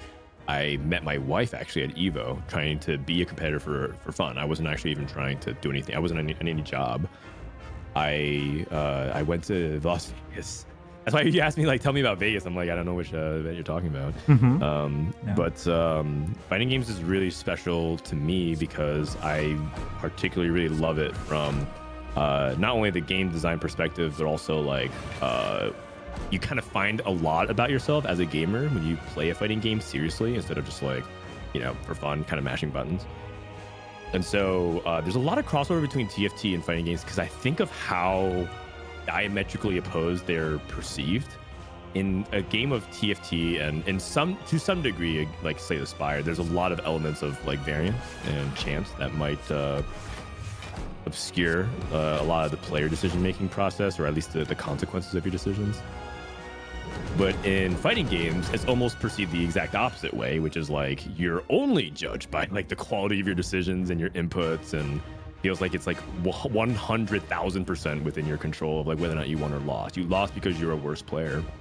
And it's really fascinating because as you get better at fighting games, or as you get better at TFT and Slay the Spire, you start to understand that every decision matters. It's not actually that the game is all luck and chance. It's actually like everything that you did is and the result of it is a culmination of the impact of the quality decisions you're making over time. Mm-hmm. And in fighting games, the higher level you get, the more elite and the more you excel, they actually find themselves moving closer to TFT and games like Slay the Spire than you think. It's actually a lot more about, like, these players are executionally like incredible, right? They're all about evenly matched, and so it feels like in some ways the only way they're able to get an advantage is to play rock paper scissors in some ways at fighting games at a very, very high level. Yeah. Sorry, I know I'm rambling a lot. But it's actually one of my favorite. You actually touched one of my favorite topics in gaming. Period. But they're actually like almost a Venn diagram of things that like almost kind of fold onto itself. Where the better you're at fighting games, the more you actually realize that it's a lot like TFT, and the better you like TFT, the more you're realizing it's a lot like fighting games. Yeah, I have that conversation about chess a lot in my channel, where people perceive chess to be kind of the example of a game that has no luck and is only skill, in the same way that you're kind of talking about fighting games. But if you look at chess and you look at two players' history against each other, you find that, like, the result isn't always the same. So what, did one player suddenly become less skilled over the course of 30 minutes between games, or like what's going on? And if you really look into chess, so much of it is like preparation, which is shrouded in secrecy, and your opponents aren't meant to know about it. And then when you get to the board, a huge amount of whether you win or not is whether they play into something that you've prepared or not, which is complete luck, largely. Like, you can have some idea about what the right thing is to look at, but a lot of it's luck. And when was the last time you prepared it? Did you look at it last night, or did you look at it 6 months ago? And then a decent amount of it is like, do you see one move further than the other person calculating in a middle game position with 5 minutes on your clock? Which, yeah, it's skill, but it isn't really like deterministic in a skillful way exactly. Like, sometimes one person will win at that and sometimes the other person will win, and it's a little bit based on luck which person sees the furthest. So yeah, I very much agree. Like, all of these games, even if they're presented as being about luck or presented as being about skill, they end up being very much about both, and with every little thing mattering. It's cool to see the crossover. Yeah, I completely agree. And I think, like, it's like, even in an NBA game where it's down to the last free throw, you could say, like, oh, this player clutched it up, or he's better at free throws, but realistically, like, no one can make that shot 100% of the time. Everyone's making some percent, and, like, I think it's fair to classify that as luck, whether, like, they make it or not. But I mean, it's obviously skill and, like, their ability to perform under pressure, but there's, like, a luck element as well. Yeah, they're not mutually exclusive, right?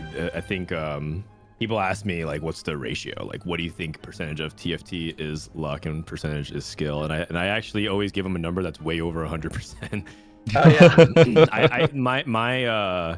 My saying that I say is TFT is 90% luck and the other half is skill. And I think it's a really fun way to kind of like challenge the way people view the game, because they always think it's like one or the other. Yeah.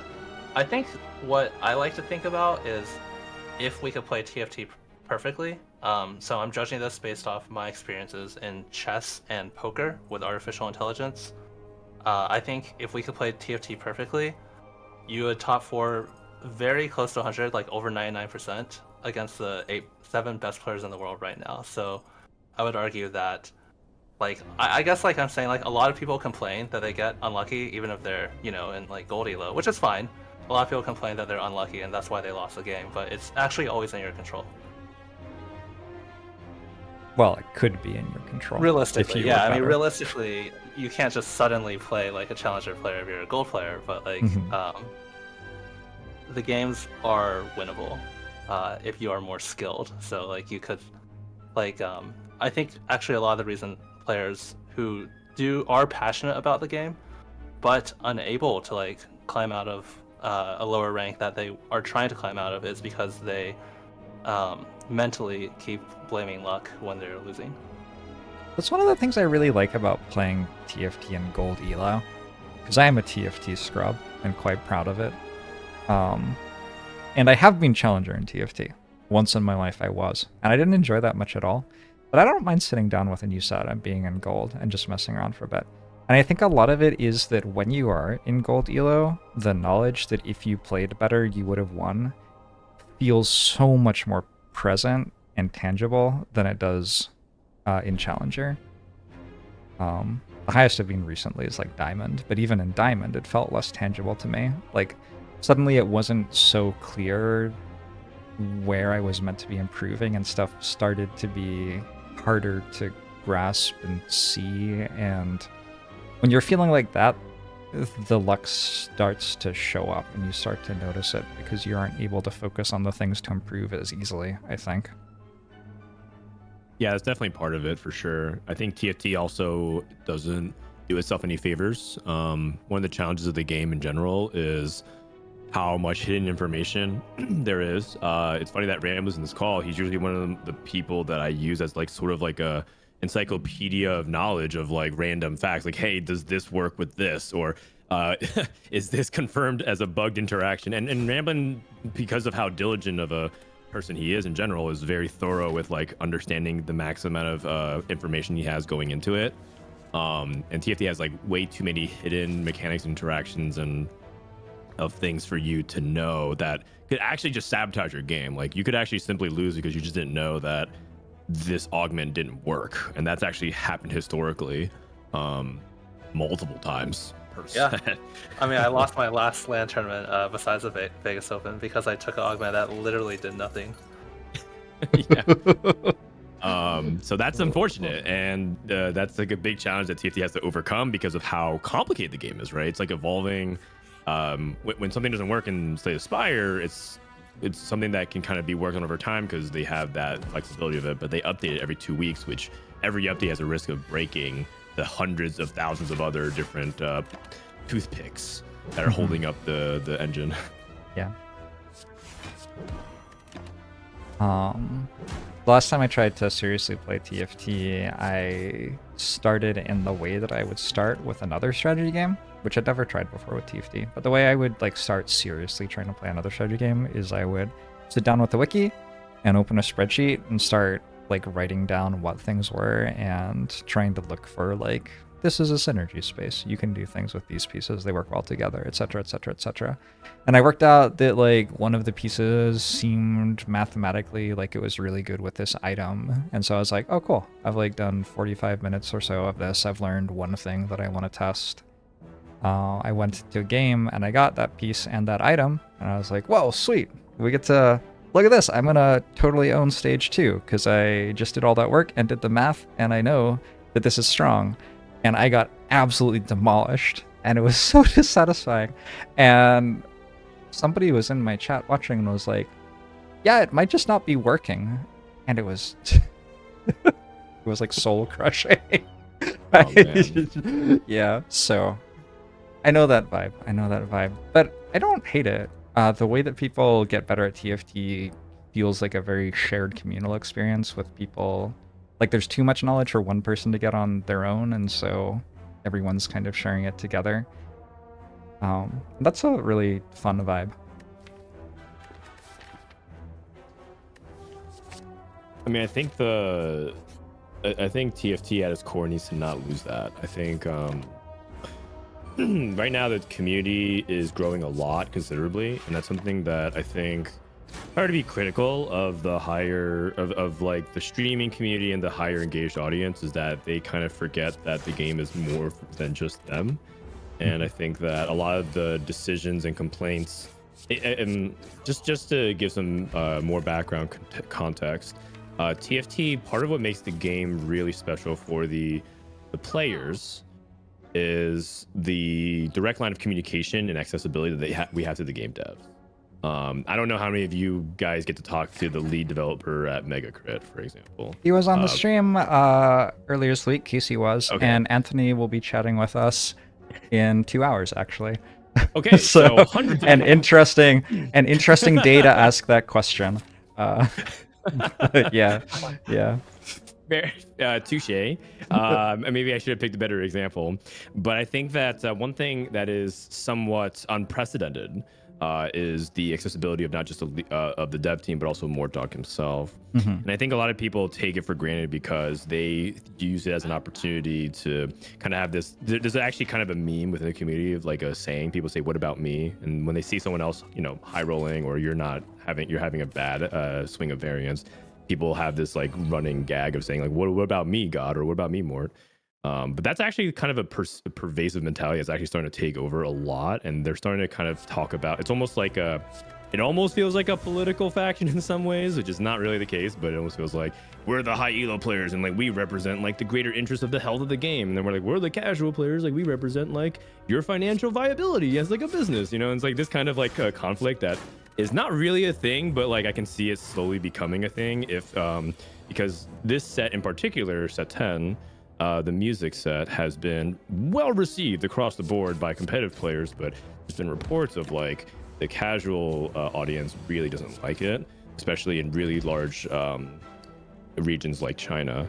And I think that's the most important thing that people have to keep in mind from our camp meaning, and I don't like saying arcade, from the higher engaged audience, is that the game needs to be fun, and they're trying to. In a lot of ways, I have to remind people that a lot of times we're trying to optimize the fun out of TFT because we don't like feeling bad, like in terms of variance and losses. But a lot of times the game just sometimes needs to remember that we have to have fun.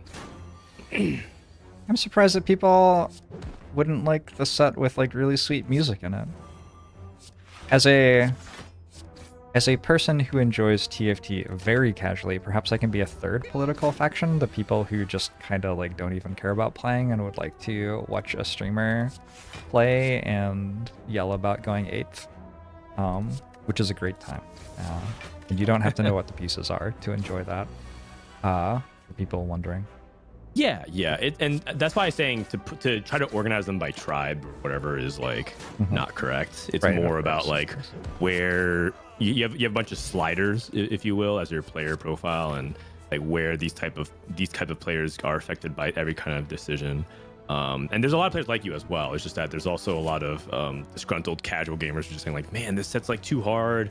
I want to relax after I play a game of TFT. I'm not trying to like, I'm not trying to solve a bunch of spreadsheets and do a bunch of equation stuff in my head. I just want to like jam my favorite champion to my favorite thing. I just feel like I can't do that. I think that's a completely valid criticism of the set. And hopefully it's a reminder to everybody else, like that's, that's not thinking about that. Because once you get past, there's a phenomenon in TFT that it's almost like you forget where you came from. Once you get past a certain plateau of a skill, it almost feels like you can't really relate to those problems anymore because you're facing an overwhelming new set of problems. Once you get past like the barrier of diamond and you're like in masters, you're not even thinking about diamond players. In fact, that's how a lot of people develop egos and complexes in TFT, which is like, okay, you're like in platinum and I'm up here in emerald, like let the adults do the talking.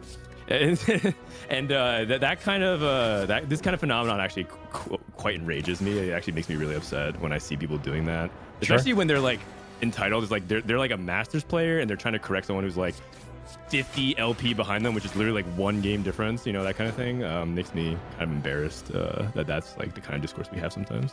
Yeah, that's rage-inducing. I don't generally see that much of that in TFT compared to a lot of other places, but it is, of course, a strategy gaming community, so I think that is endemic to strategy games, unfortunately. Yeah, it's actually, that's probably just a gamer thing. Yeah. Yes, probably true. Yeah, even on like the competitive TFT subreddit, there was like, not super recently, but I remember there was like a big like poll and discussion about like should like Masters players be able to post guides or should only like Challenger players? Oh no. No. What was the decision?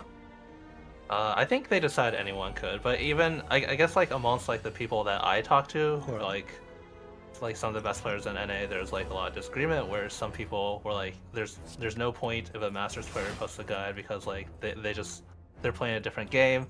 And then other people were like, well, you actually learn a lot. Like a lot of people from not the high ranks have really good ideas, and like they have really different ideas, which is really valuable too. There's this thing in chess where you might think that grandmasters are the best people to learn from because they are, I mean, the best at the game. But the best chess books that I've ever read are all written by international masters, because those are the people who aren't good yet, and so they're having, well, they are good, they're incredibly good, but they're not as good as grandmasters yet, and so they are in the phase of their chess career where they are learning still and having to put things together. And when you're in that phase of your career, you're well suited for writing stuff down because you're having to work this out for yourself. And so all of the really good books I've ever read about chess openings have been written by international masters, not grandmasters. I am imagining a world in which international masters were just not allowed to write a chess book, and like, well, that would really be awful. That would be horrendous. Seems like the wrong direction. Levi Gotham Chess is like one of my favorite sources of chess information, and he's not grandmaster. He's IM, and I think he's phenomenal, not just for educational purposes, but also for the growth of the game.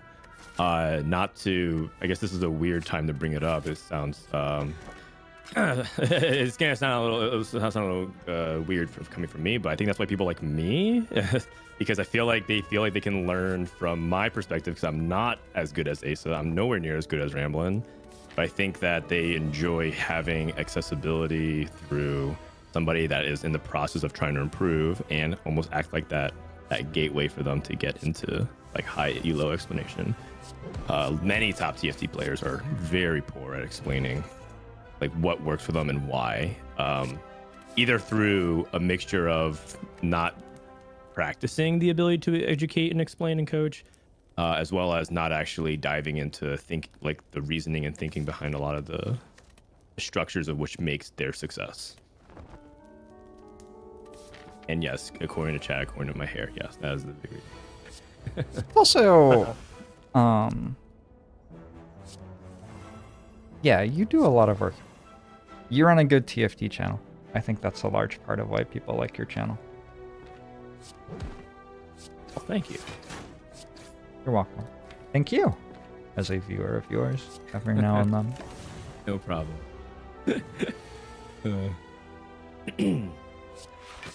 Wait, are you an Eric Rosen kind of guy? Am I an Eric Rosen kind of guy? I watch... My introduction to chess initially was actually Peter Sfiedler game reviews. Oh. Quite a long time ago. He doesn't do them anymore. This would have been like 10 years ago probably. I don't know when he stopped. But he's been a commentator for chess events for a long, long time, and he used to, as part of his contract, do a game of the day review at the end of the day of every tournament he was commentating, and he'd spend kind of like 20 to 30 minutes breaking it all down and showing the moments that he thought were interesting and stuff like that. So that's where I got into chess. I'm pretty unaffiliated as a chess viewer nowadays. I wander from place to place. Yeah, I just like chess videos. I know Peter from Hearthstone. He was actually a major Hearthstone Oh, fan. you know Peter? Yeah, and at one point, I was hoping there would be crossover of him commentating Hearthstone with me. I think we never really got that to fruition, but we did manage to get Gary Kasparov. Yeah, in a with commercial, which was Slissa. really interesting. That was wild. As somebody who knew Slissa. I filmed on that set, but not with him, which was sad. I wanted to meet Gary, but very weird crossover. Very not weird, but like very unexpected. I was talking with a different friend earlier today about how we met through Slay the Spire, but as we talked about our lives, we realized that there had since then been 2 or 3 other times that we would have met if we hadn't met through Slay the Spire, in the like 3 years since. It's always like a really warm feeling to know there are other people out there who, we sit in our rooms and play video games, kind of largely by ourselves. But there are other people out there, not necessarily even playing the same games as us or doing the same job as us, who are kind of like in our little social world. It's fun. It's a small world. Yeah, it totally is.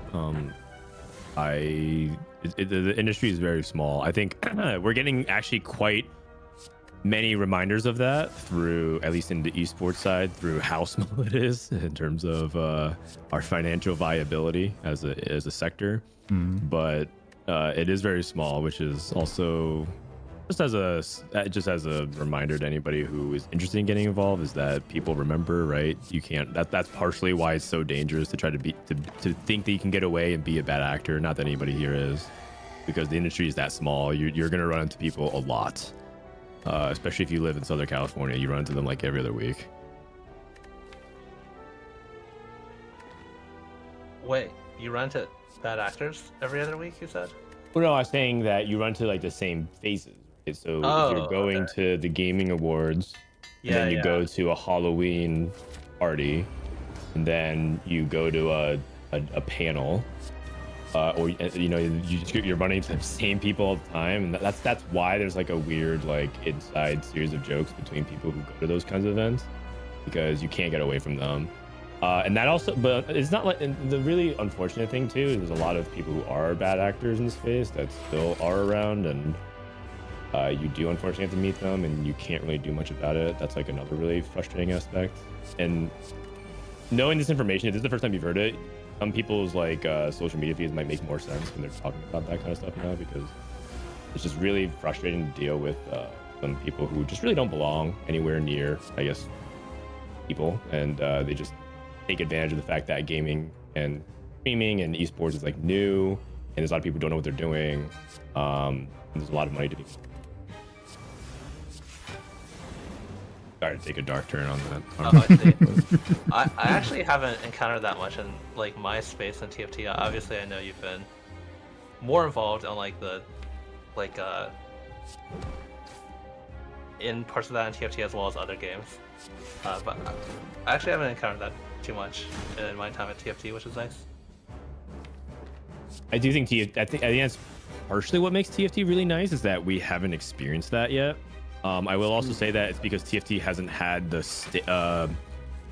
I don't think it's got the spotlight to do that, right? Like you can compare us to how Valorant's been. Valorant's a newer game than TFT, not by much, by like a year.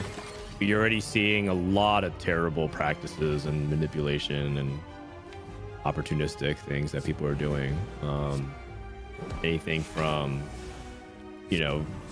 like people like orgs being dishonest and mismanaging a lot of people's careers and financial situations, like the Guard, for example, which is like a team that simply just decided to leave, and then now those players were stuck in contract jail, so they couldn't leave, but at the same time like Riot wouldn't replace the pro team spot, so literally just everybody that played the tier 2 to get promoted, there's a promotion relegation system, just got screwed.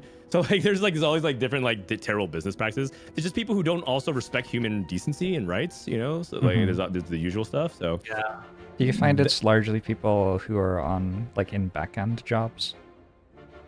It's everybody. I think it's a human problem, not necessarily like a type of person problem. It's easy to point at the suits and just be like, you guys are evil, but that they're just like the lightning rod of which a lot of like catches the flag, because it's easy to blame entities and not individuals. So it feels like they're easy to just kind of batch up. I know a lot of suits and execs people who care and are great people, and they do it right, but there's also a lot of people who aren't, and I think it's a stereotype for a reason. Yep, I published a book about this year, so yes, you did. You are yes. If anyone would like to read about more awful people, I mean, honestly, just like don't. It's fine. Just trust us. It's a good read, though. I think something that I come back to a lot in the strategy gaming space is that we learn ways to get what we want out of a rule set, and within a strategy game where everyone's there to play and have fun, that is like great and awesome, and we can all enjoy it and have a good time. It can even bring us closer together. But there are situations in the world where it is immensely inappropriate to conduct yourself in that way. And if you do, you're gonna upset a lot of people. And that's the thing that I feel like I run into quite often, is people like taking the gaming practices outside of games to places where you need to respect people instead of try to beat them, you know? Yeah, I think that definitely makes sense. I actually had never thought about how like strategy gamers would be more likely to treat life as a strategy game, but it's actually really interesting to think about. I want to wind this down and not too long, so I can have a lunch break before my next guest. Okay. I am wondering what y'all are looking forward to in this coming year. I'm not trying to get rid of you straight away. I'm just letting you know, like 15 minutes or something. What's on the cards for 2024? I can go first. I'm looking forward to I am expecting a baby in next spring. Congratulations. So that is the number one thing I'm looking forward to, which is the new journey of fatherhood. And that is consuming a lot of my attention. The other thing also on top of that is kind of following through what I started this year. It's really cool to think about, how far things have come along since I left Twitch and I started focusing more on myself and TFT. But starting projects is always the easiest part, and then it's like following through and like delivering on a lot of the stuff that not just like I want to do, but I also promise to do is going to be really exciting. So I'm ready for it. Do you find that you can... Maybe this is a weird question, but do you find that the things that you've learned in gaming help you prepare for fatherhood? Yeah, totally. I think there's a lot of crossover with gaming's about at its core, it's just problem solving, and I think that there's a lot of problems that come with parenthood. So if you're able to if you're able to tackle it with genuine interest, curiosity, adaptability, and a good attitude, I think that'll go a long way in any game and any challenge in life. And I think gaming has prepared me for that pretty well.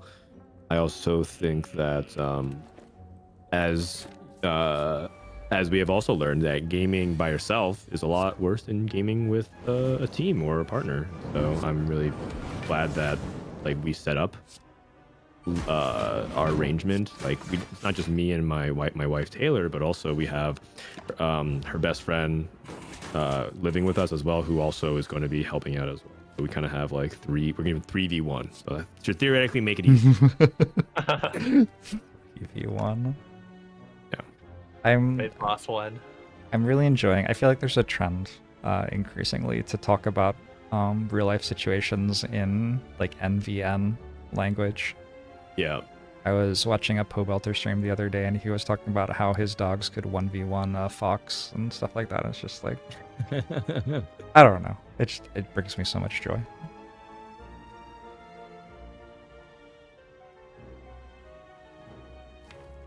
Who's next?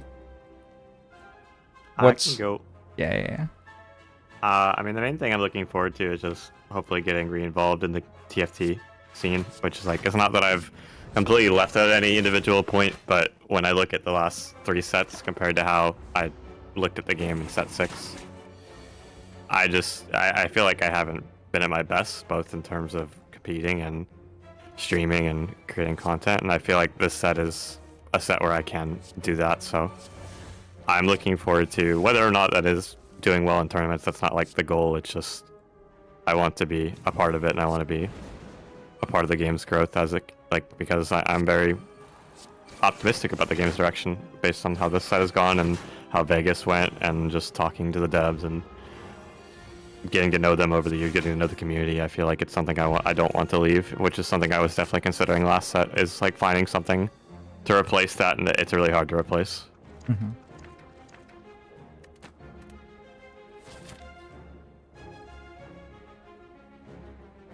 I'm gonna try playing a lot more Spire this year, so I'm also kind of in that place. Last year, I played 70% of my stream hours were Spire, and this year 30% of my stream hours were Spire. That was like a deliberate choice. I wanted to see what it was like to play other games. Because I had been playing Spire very, very, very heavily for like 5 years. And it has been really awesome to play other games.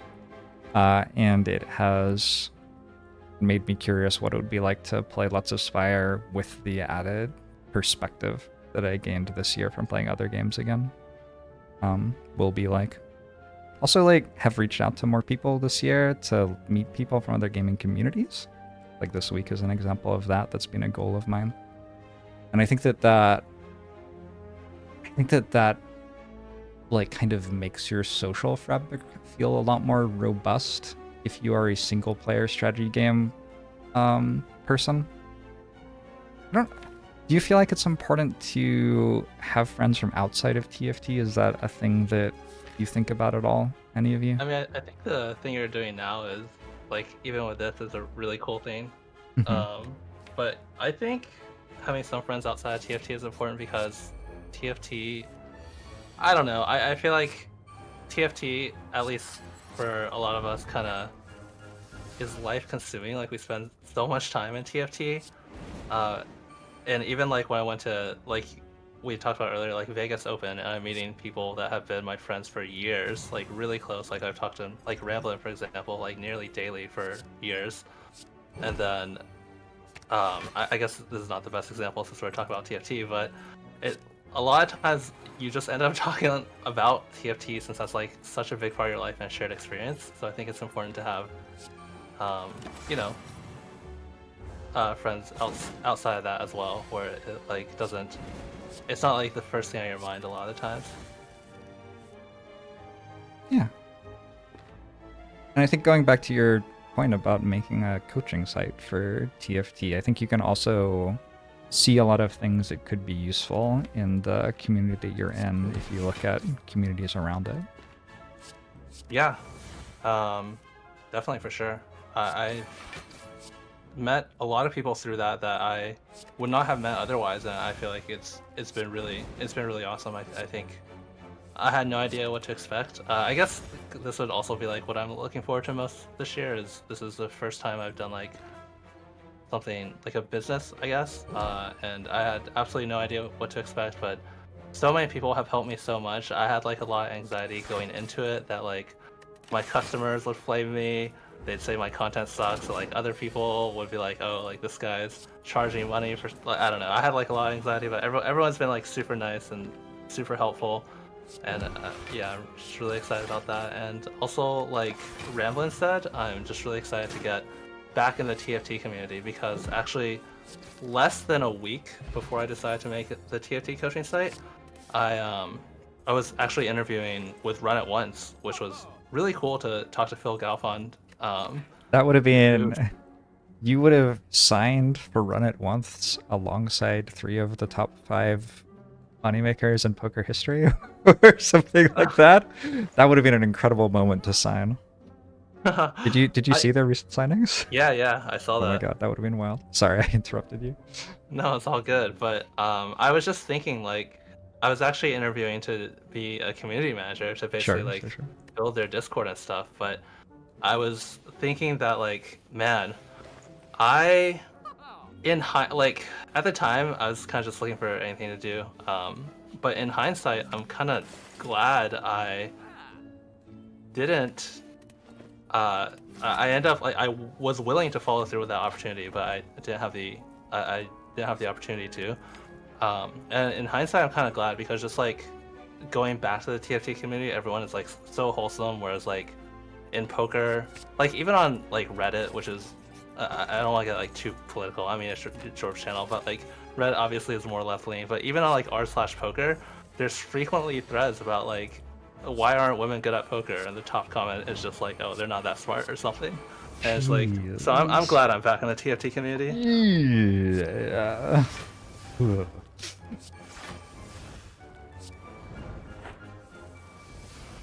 I think that's awesome, Aesah. I respect that a lot. I mean, if anything, you're kind of doing something. What I'm doing is just basically betting on yourself. which I think is the best bet you can ever make. And I really admire what you're doing from a distance. Oh, thank you. I appreciate that. All Yeah, right. I honestly had, like, I really did not expect to succeed, because I think I was, like, mentally, I kind of have, like, I guess a lot of people do, but I kind of have, like, a fear of failure a lot of times, so I was, like, kind of mentally, like, telling myself, it's like, okay, everyone's first business always fails, it's okay, and then, but yeah, it's just gone incredibly well, so I'm really happy. That's really awesome. All right. Well, thank you all for chatting with me. This has been really cool. Thank you for having us. Ramblin, are you Thanks in for having us. LA? I am not. You're not. Yeah, okay, I didn't think so. I'm in Georgia. Yeah. All right, no problem. No problem. Next time. Next All right. time. Yeah. I'm sure I will chat with all of you again in not too long. All right, sounds good. Awesome, yeah, thanks for having us. This was fun. Happy New Year. Bye. Happy New Year! Happy New Year. Happy New Year's. Bye bye.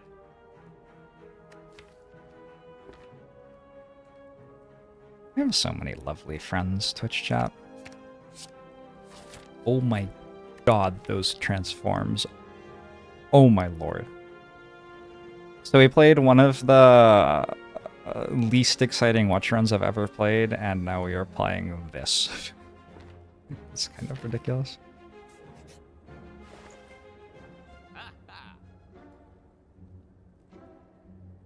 How do I even know all these TFT people? I think I know a lot of them because they're interested in Slay the Spire, just because of there's a decent amount of overlap between Spire and TFT. Which I guess we talked about, yeah.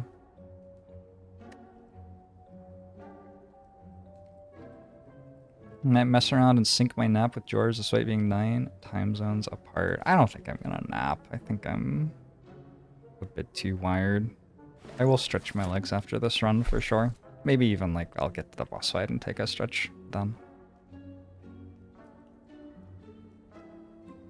How are you all doing, chat? What are you excited for 2024? Excited about?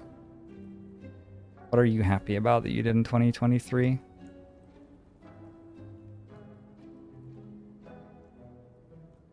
Robots.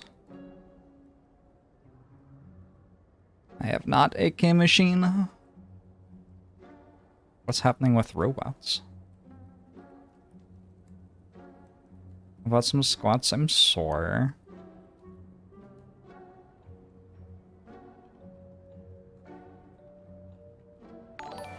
Potato! Thank you so much for that $256 donation in support of Free to Love.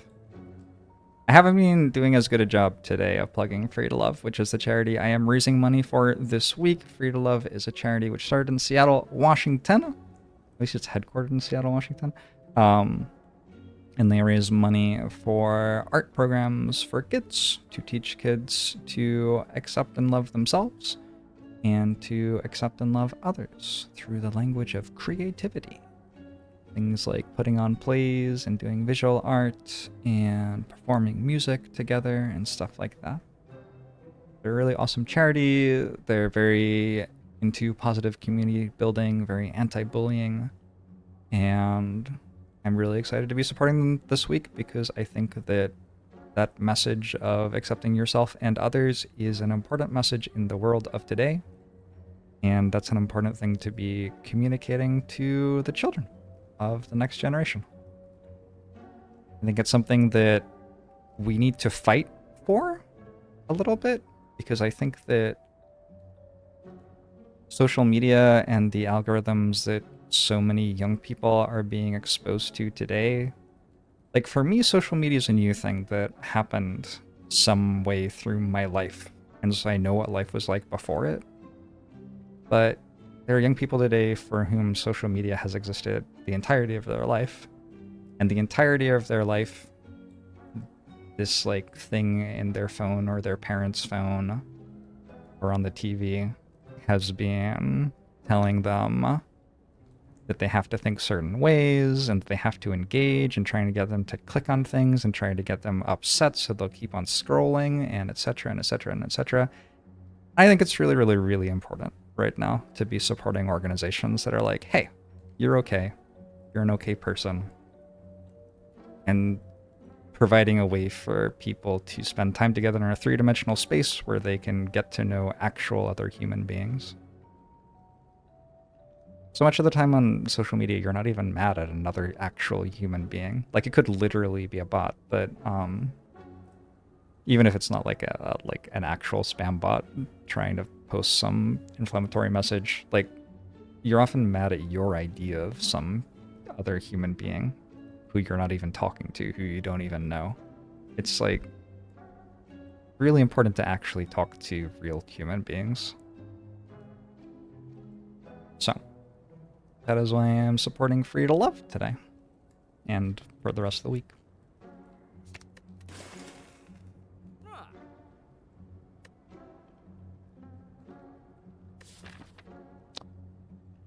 I'm not quite sure how this deck deals damage, but I'm not sure it matters.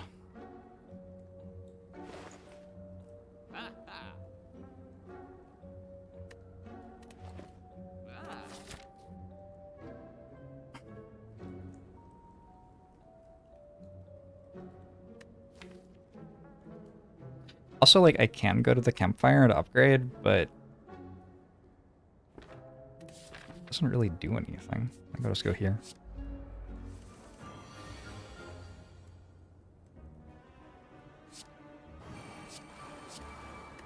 It's okay we have Rampage. It's true. We do have Rampage.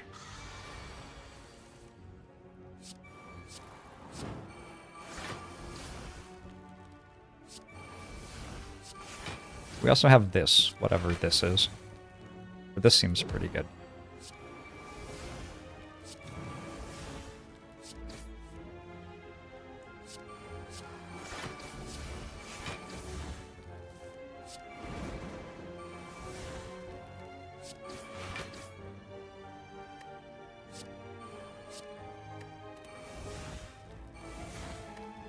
Yes, the next guest is Anthony, who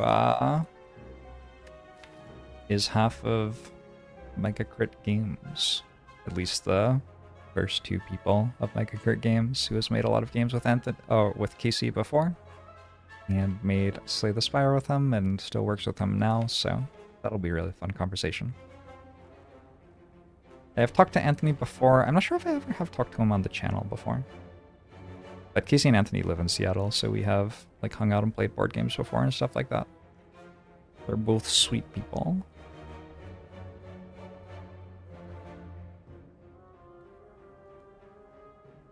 Is he mega or crit? I will ask that question. That's a great question.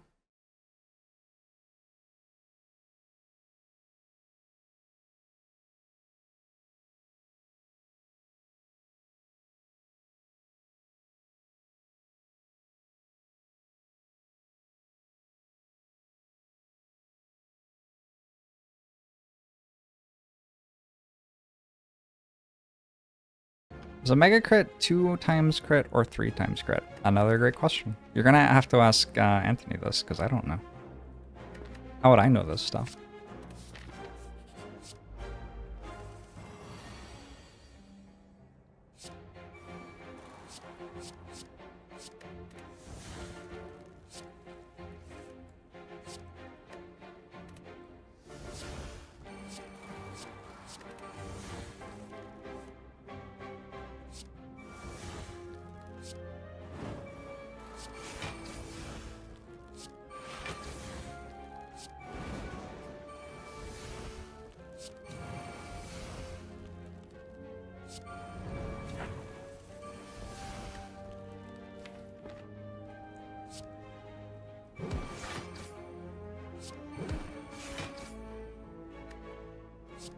I am really tired. I hope that I sleep tonight. One of the reasons that I don't schedule things very often on my stream is that sometimes I have trouble sleeping if I know I have something in the morning. I don't know if I've been struggling to sleep because of that, It hasn't really felt like it, but I've definitely struggled to sleep the past couple of nights.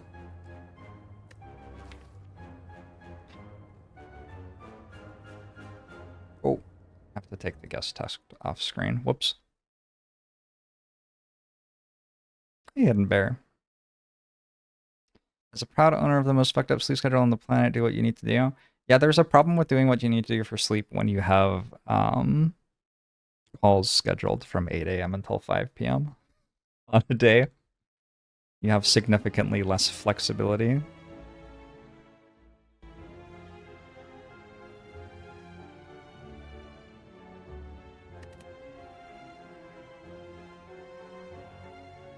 I don't know if I want Body Slam or not. I might just want another block card.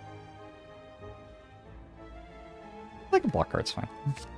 I think we're going to get to a point where Juggernaut kills things by itself, probably.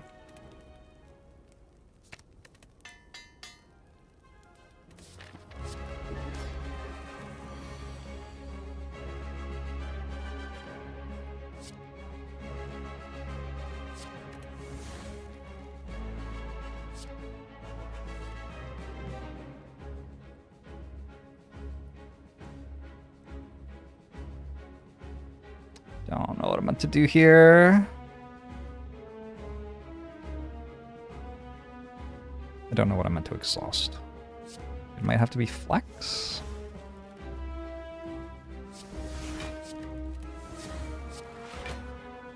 That seems okay. That watch run, by the way, like, it was kind of a hype run. If you were just kind of like listening to that conversation I was having with the video minimized or something like that, that watch your run was perhaps actually worth watching.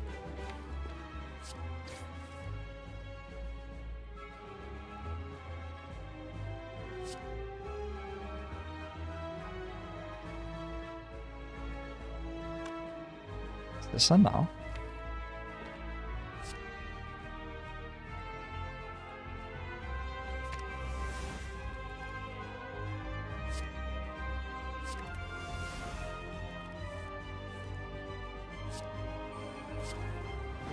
Hopefully this is enough. Rarely are watcher runs worth watching.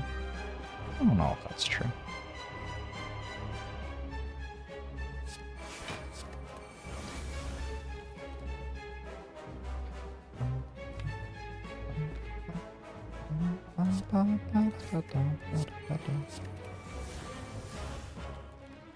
It's ironic, isn't it? Can we be done this turn? And we just win next turn when we're not frail?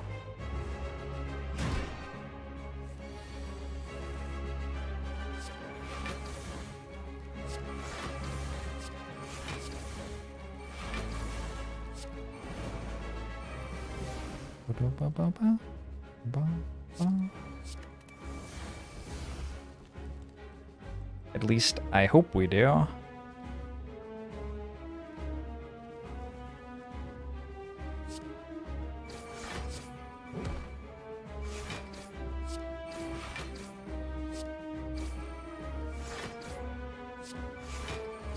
Yeah, I think that's close enough to winning. Have I died yet? Yes, I lost my Ascension 6 Ironclad run. Feels surprisingly easy to die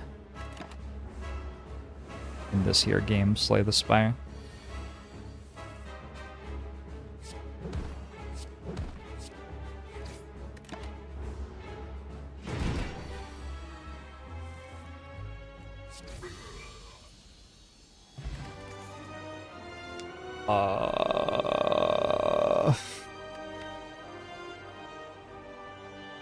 I don't even think I want any of these. What obscene cards. Fiendfire doesn't work.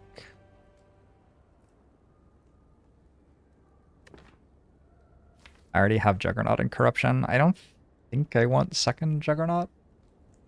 I think I'm good.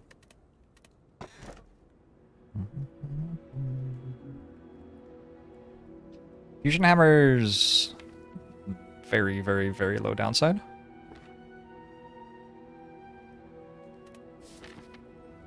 Alright. I'm gonna stretch my legs before Act 3, I think. I will be right back. Thanks for tuning in, everybody. It's been a really comfy week so far.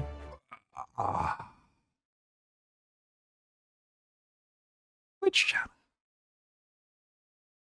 Oh, I forgot to get a soda drink. It's okay. I'll get one later. Oh!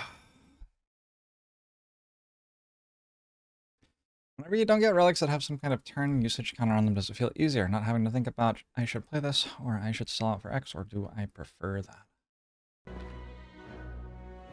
I suspect Anthony is good at Slay the Spire if he wants to be. He's very good at games.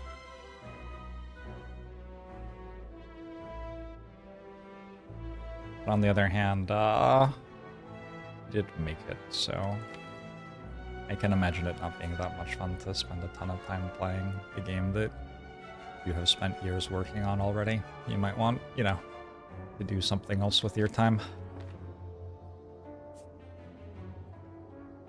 On the one hand, I have a smiling mask. On the other hand, I'm not sure that it's that great for me to remove any of the stuff on my deck. It's kind of weird.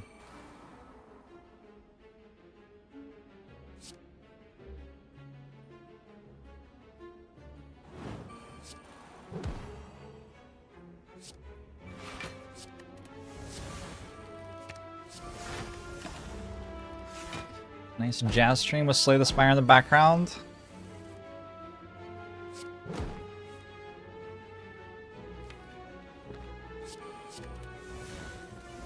Slay the Spire is just along for the ride today.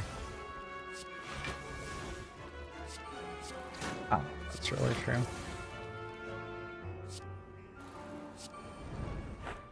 I'm finding it interesting to see how I play Slay the Spire when I'm not actually focused on playing Slay the Spire very well. I'm making some decisions sometimes. They are not always correct.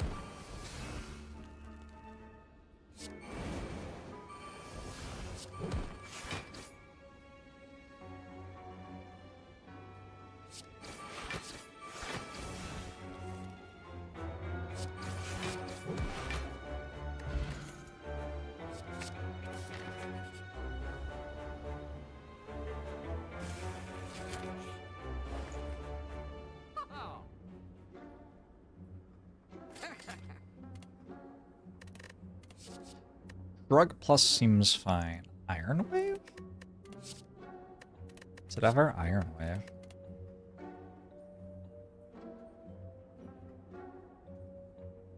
Is it ever Limit Break? I just lost Flex.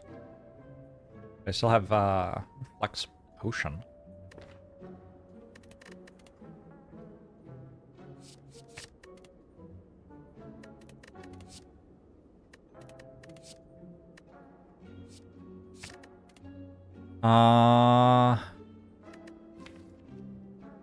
I'd rather metallicize than Iron Wave.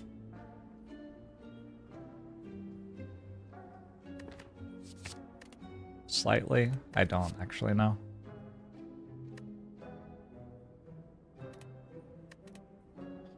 This is a Pandora station built off Herbie Hancock.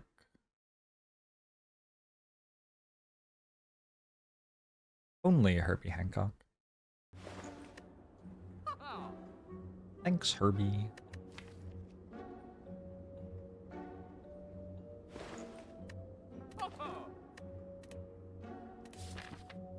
You have to sleeve 400 cards for Arc Nova plus expansion. This podcast-like approach today has been... Hey, you're welcome. I'm glad.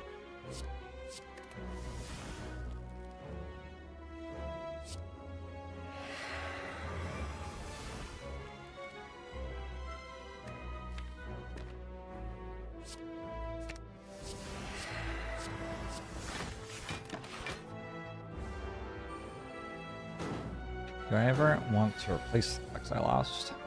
I would prefer not to have to. But if I have to, I will. Flex is definitely not the best damage card in the deck. but at the moment I don't have many good ones, so Flex was performing a relevant job, despite not being an incredibly good card in this situation.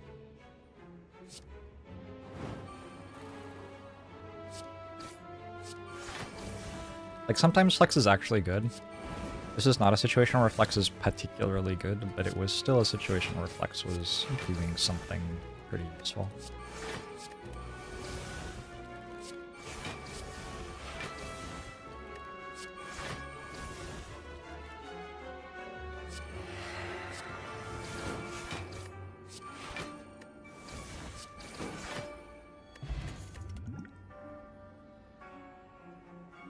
There's a Flex Plus in the Armory packs that I passed over.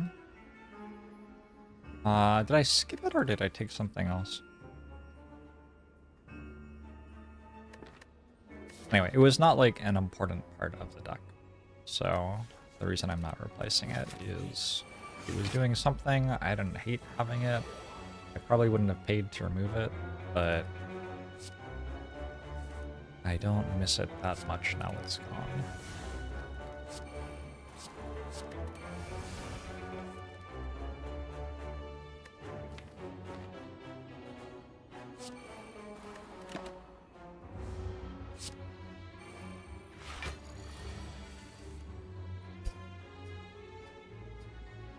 Sorry to hear that.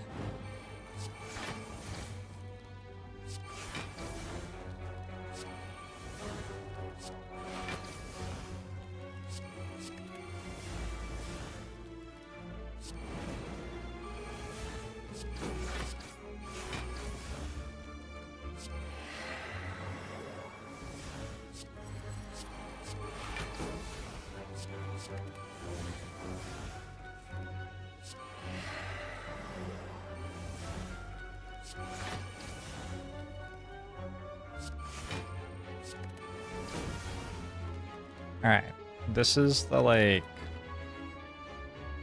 thing that my deck can do.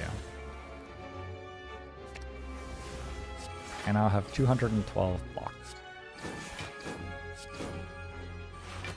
I guess I could have played attacks with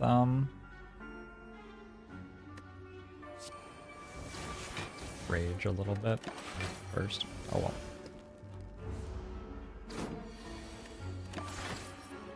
I was also offered limit break combo seemed kind of dwarfed by everything else that I'm doing.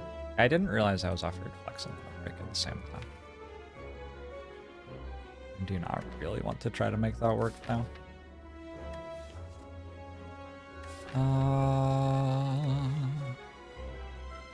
Is it ever fire breathing? I don't think so. Is it ever extra metallicized? It could be. It'd be fine. I don't think so. I also had this potion. Would have made limit break better.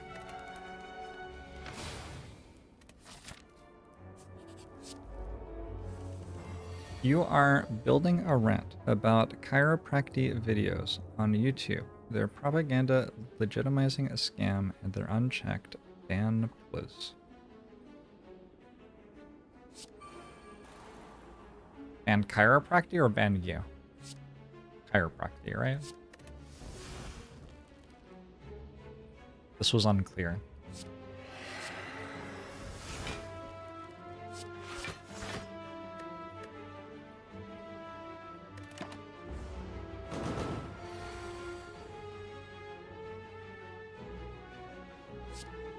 Ban bad backs? I don't think you can just legislate away that ban. I don't believe it works like that.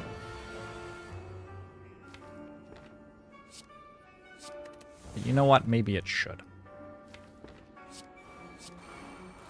You could ban what causes bad backs.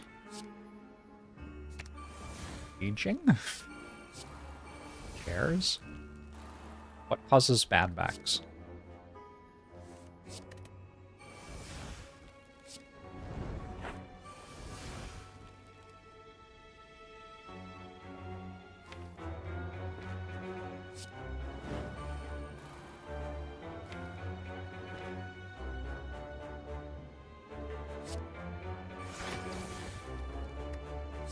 labor. Universal basic income is a policy against chiropractic. We should have universal basic income so that chiropractors no longer exist.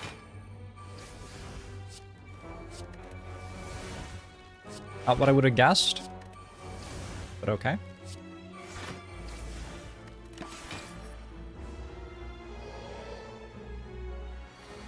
Homer Simpson was a chiropractor. I didn't know that. Good for Homer.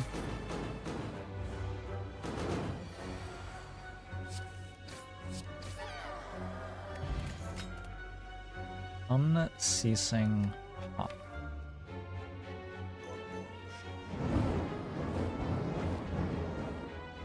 Does that mean I can do an anger infinite?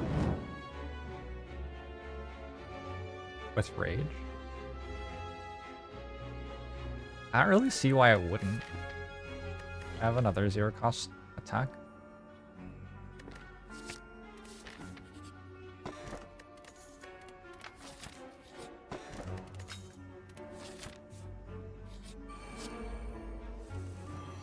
I could do an only rampage deck. This seems better. Yeah, dropkick is a zero cost attack. Kind of.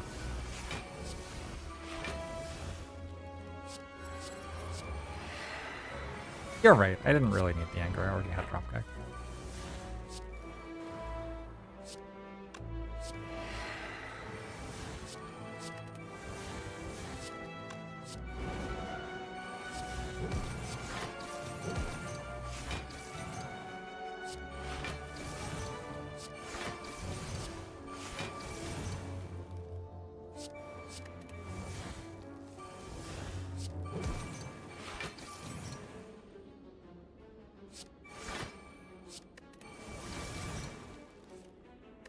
Oh, I guess I want to get rid of everything that isn't dropkick.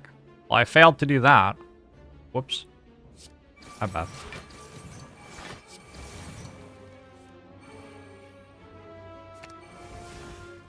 Should we remove anger now? I can burning pack that. Also, maybe sometimes I might want it. I don't know.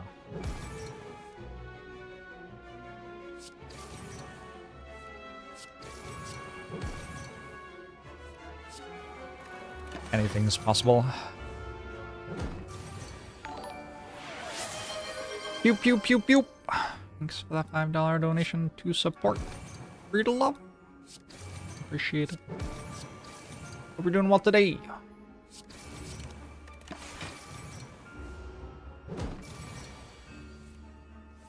Thanks for 35 months, J Shuttlesworth.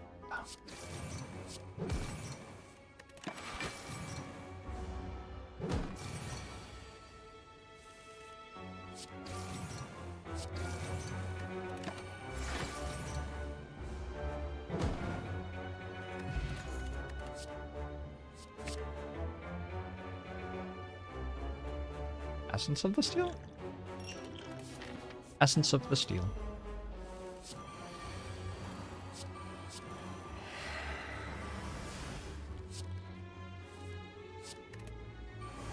Immuno!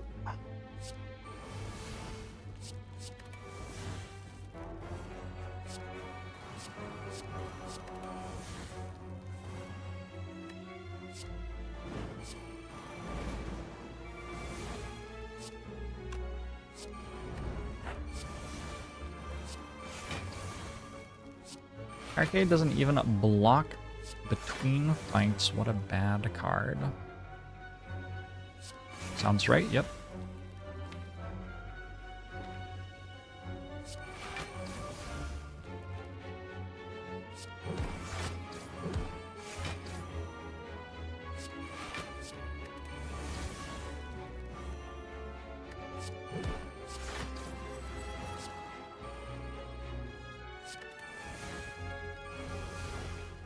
All these burning pacts.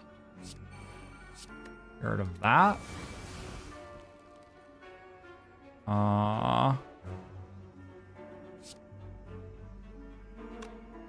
That. Do that. Do that. Do that. Do this and this. We did it! Unceasing Top did something. Oh my god, it drew like one card and then it's already dead. You know what? It tried its hardest. Oh, that anger is upgraded. That would have been so much better. Damn.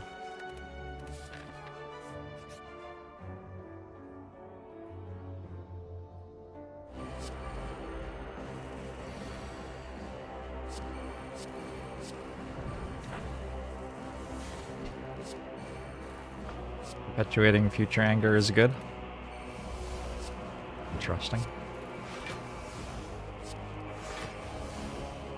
Kind of unreal that this just works turn 1. But I mean, I guess it is what it is.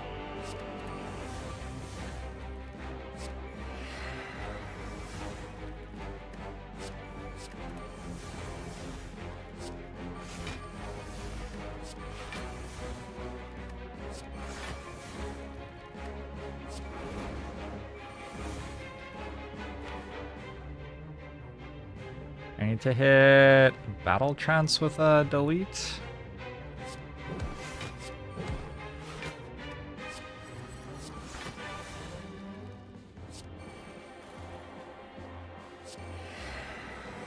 Ascension 9's very forgiving looking. I think this run would look exactly the same on Ascension 20. Like, actually, literally exactly the same.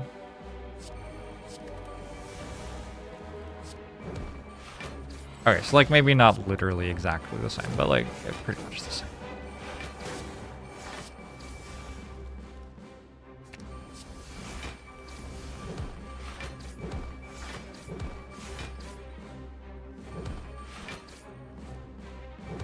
Cards drawn 5.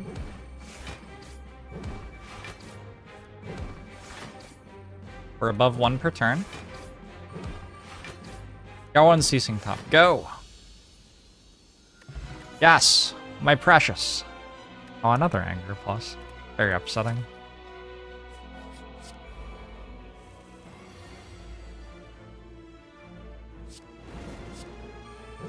What does a new level Ascension add to the game?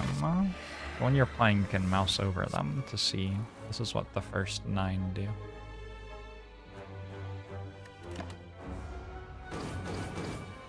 I already skipped Toolbox. I don't know.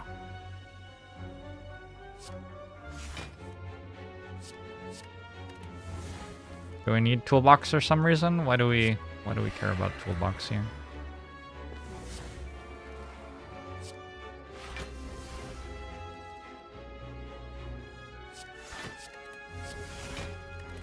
Oh shit, I forgot. Oh, how do you forget Unceasing Top during this run? I guess like I just did. I guess that's how.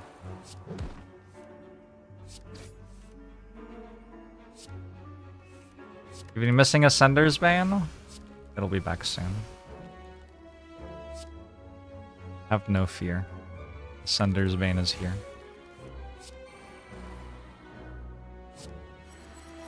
I pick Dead Branch here. I'm pretty sure having infinite of everything is better than having lots of everything. So no, I would not.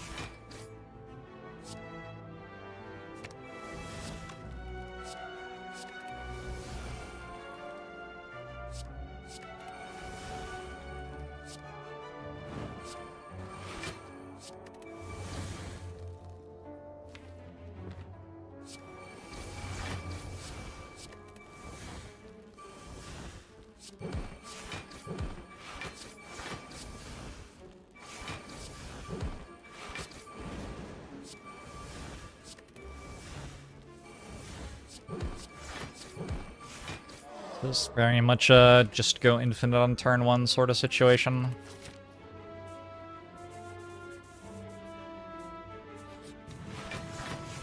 The illusion choice.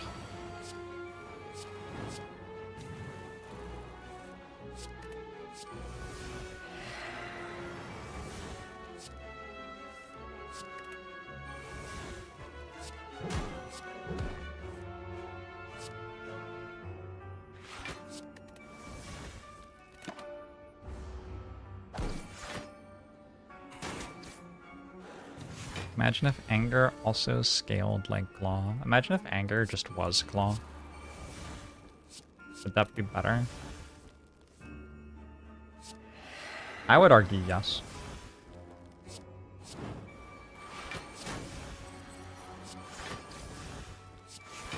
Deck would be absurd if anger with claw.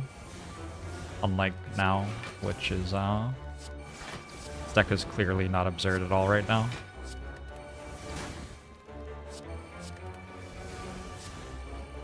What if anger was the Masked Singer? I feel like that's a much better question.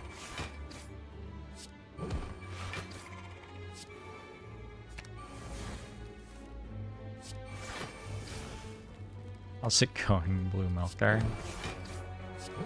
Hi.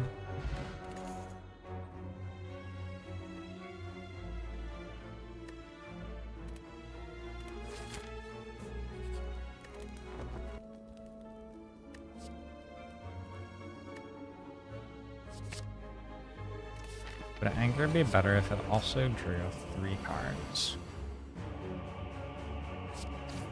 Sounds okay.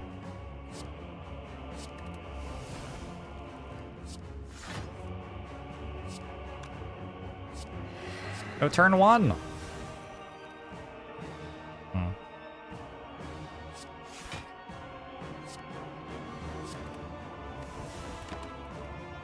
Probably turn 2 we killed out. I've been adding cards that aren't Dark Embrace to the deck.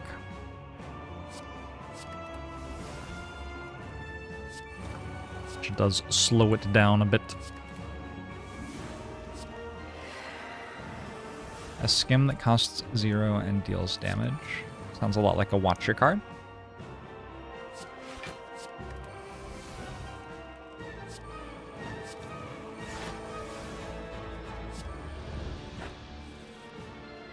I'm enjoying how I have exactly 1 offering, so I'm not wasting any of my regen.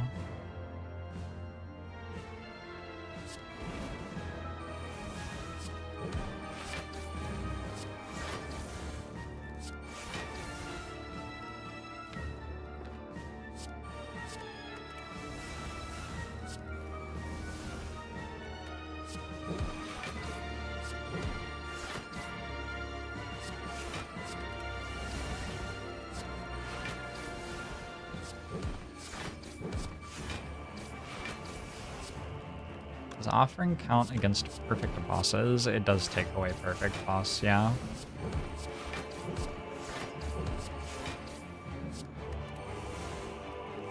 Ooh, dropkick doesn't work. Just realized. Because it's not going to be vulnerable next turn.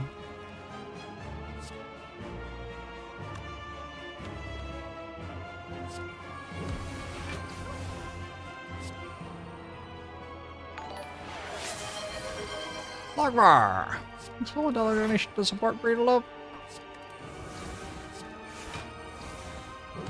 Alright.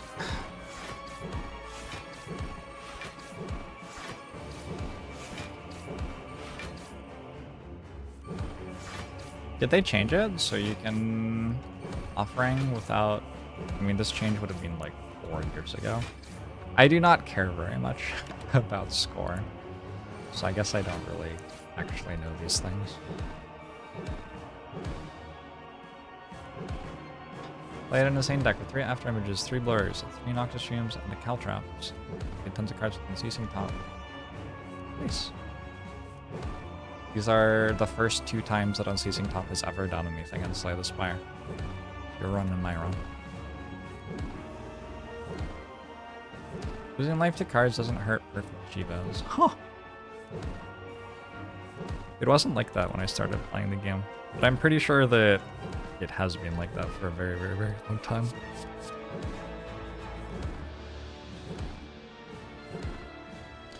This is pretty close to how the most ludicrously awful kill in Slay the Spire is.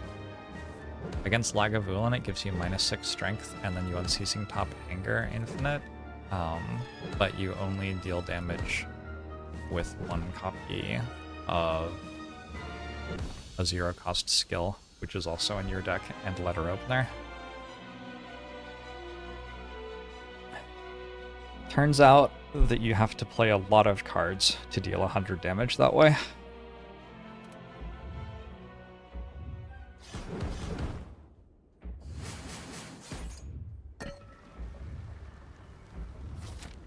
It used to use Ender P. Might have changed.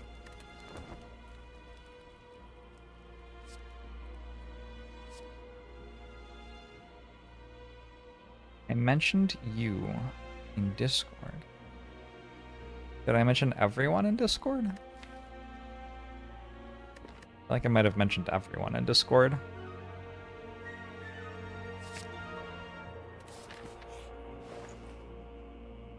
Yeah, it's a field note ban. That's decent.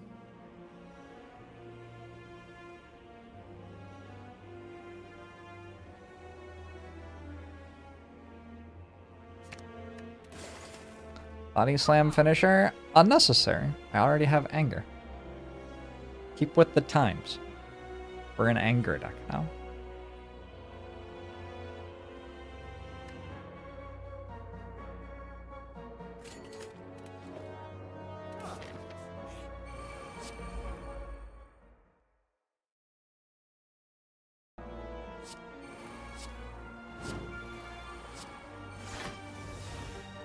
The email just says Jorbs mentioned you. Oh, okay. You got an email? Wow. Do I deserve that much power? I don't know if I deserve that much power.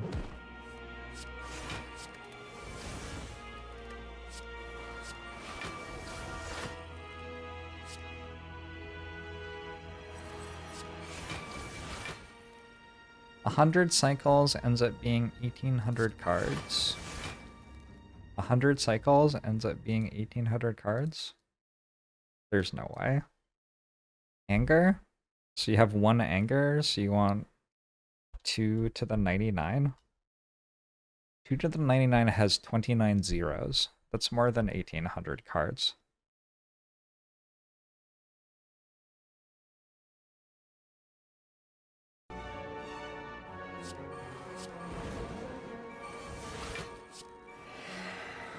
I should make an email list. I don't have to send any emails. You would just like to be on it. Okay. Is it okay if I just do it in my mind right now?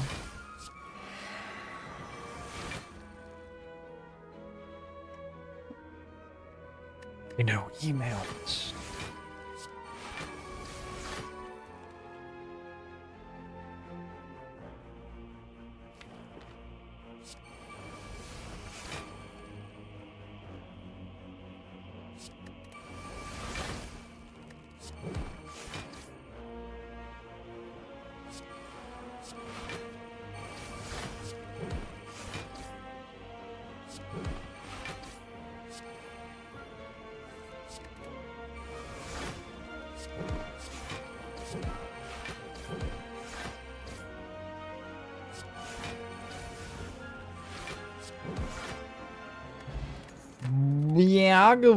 The operation. Seems okay.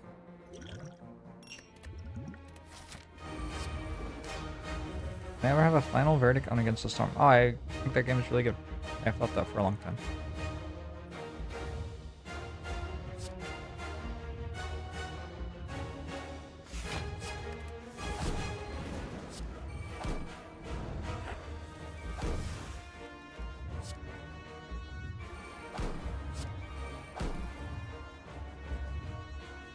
Wait a second, there's gonna be like burns and stuff on my deck.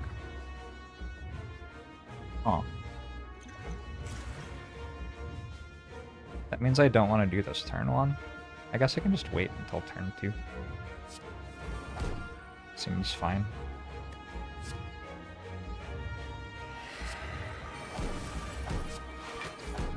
Wonder if I will actually need to play a Burning Pact or True Grit before I play Corruption. Probably can. Yeah, there you go. Also, I draw cards. from Runic Cube, which I have had this entire time for some reason.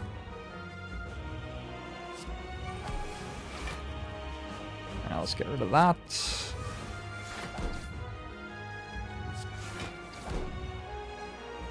Sure. There should be a card called Fear that adds an anger to your deck. It sounds a lot like anger.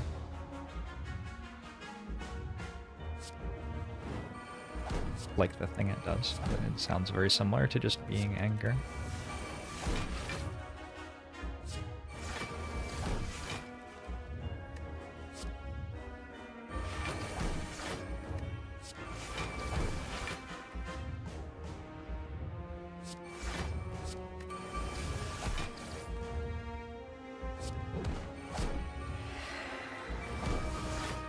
I should have played this before I played attacks, probably.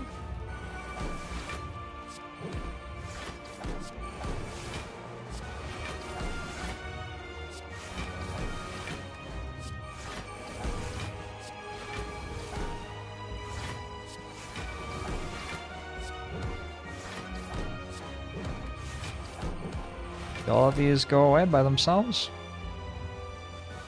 Pretty much. I could Exhume Rage next turn, I guess.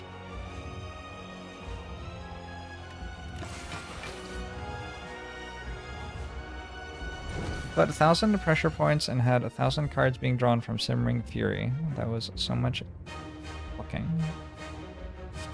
Does sound like a lot of clicking.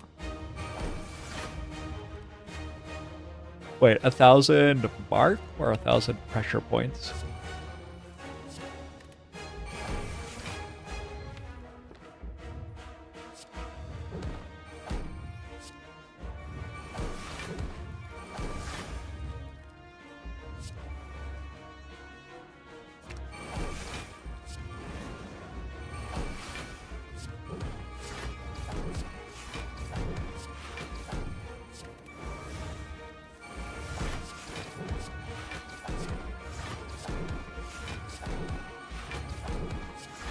Do you think this is winnable?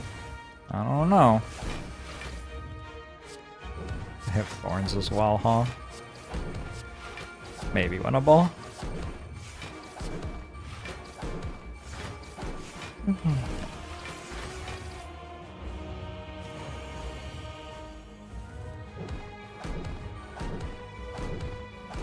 was a fun deck.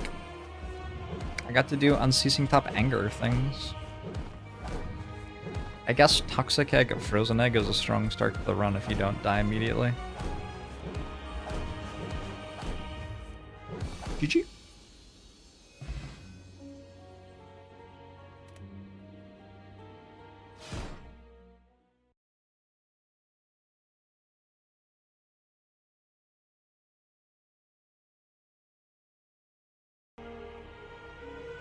Ooh, Ascender's Bane is back! It is time! It is time to reintroduce ourselves to the Ascender's Bane.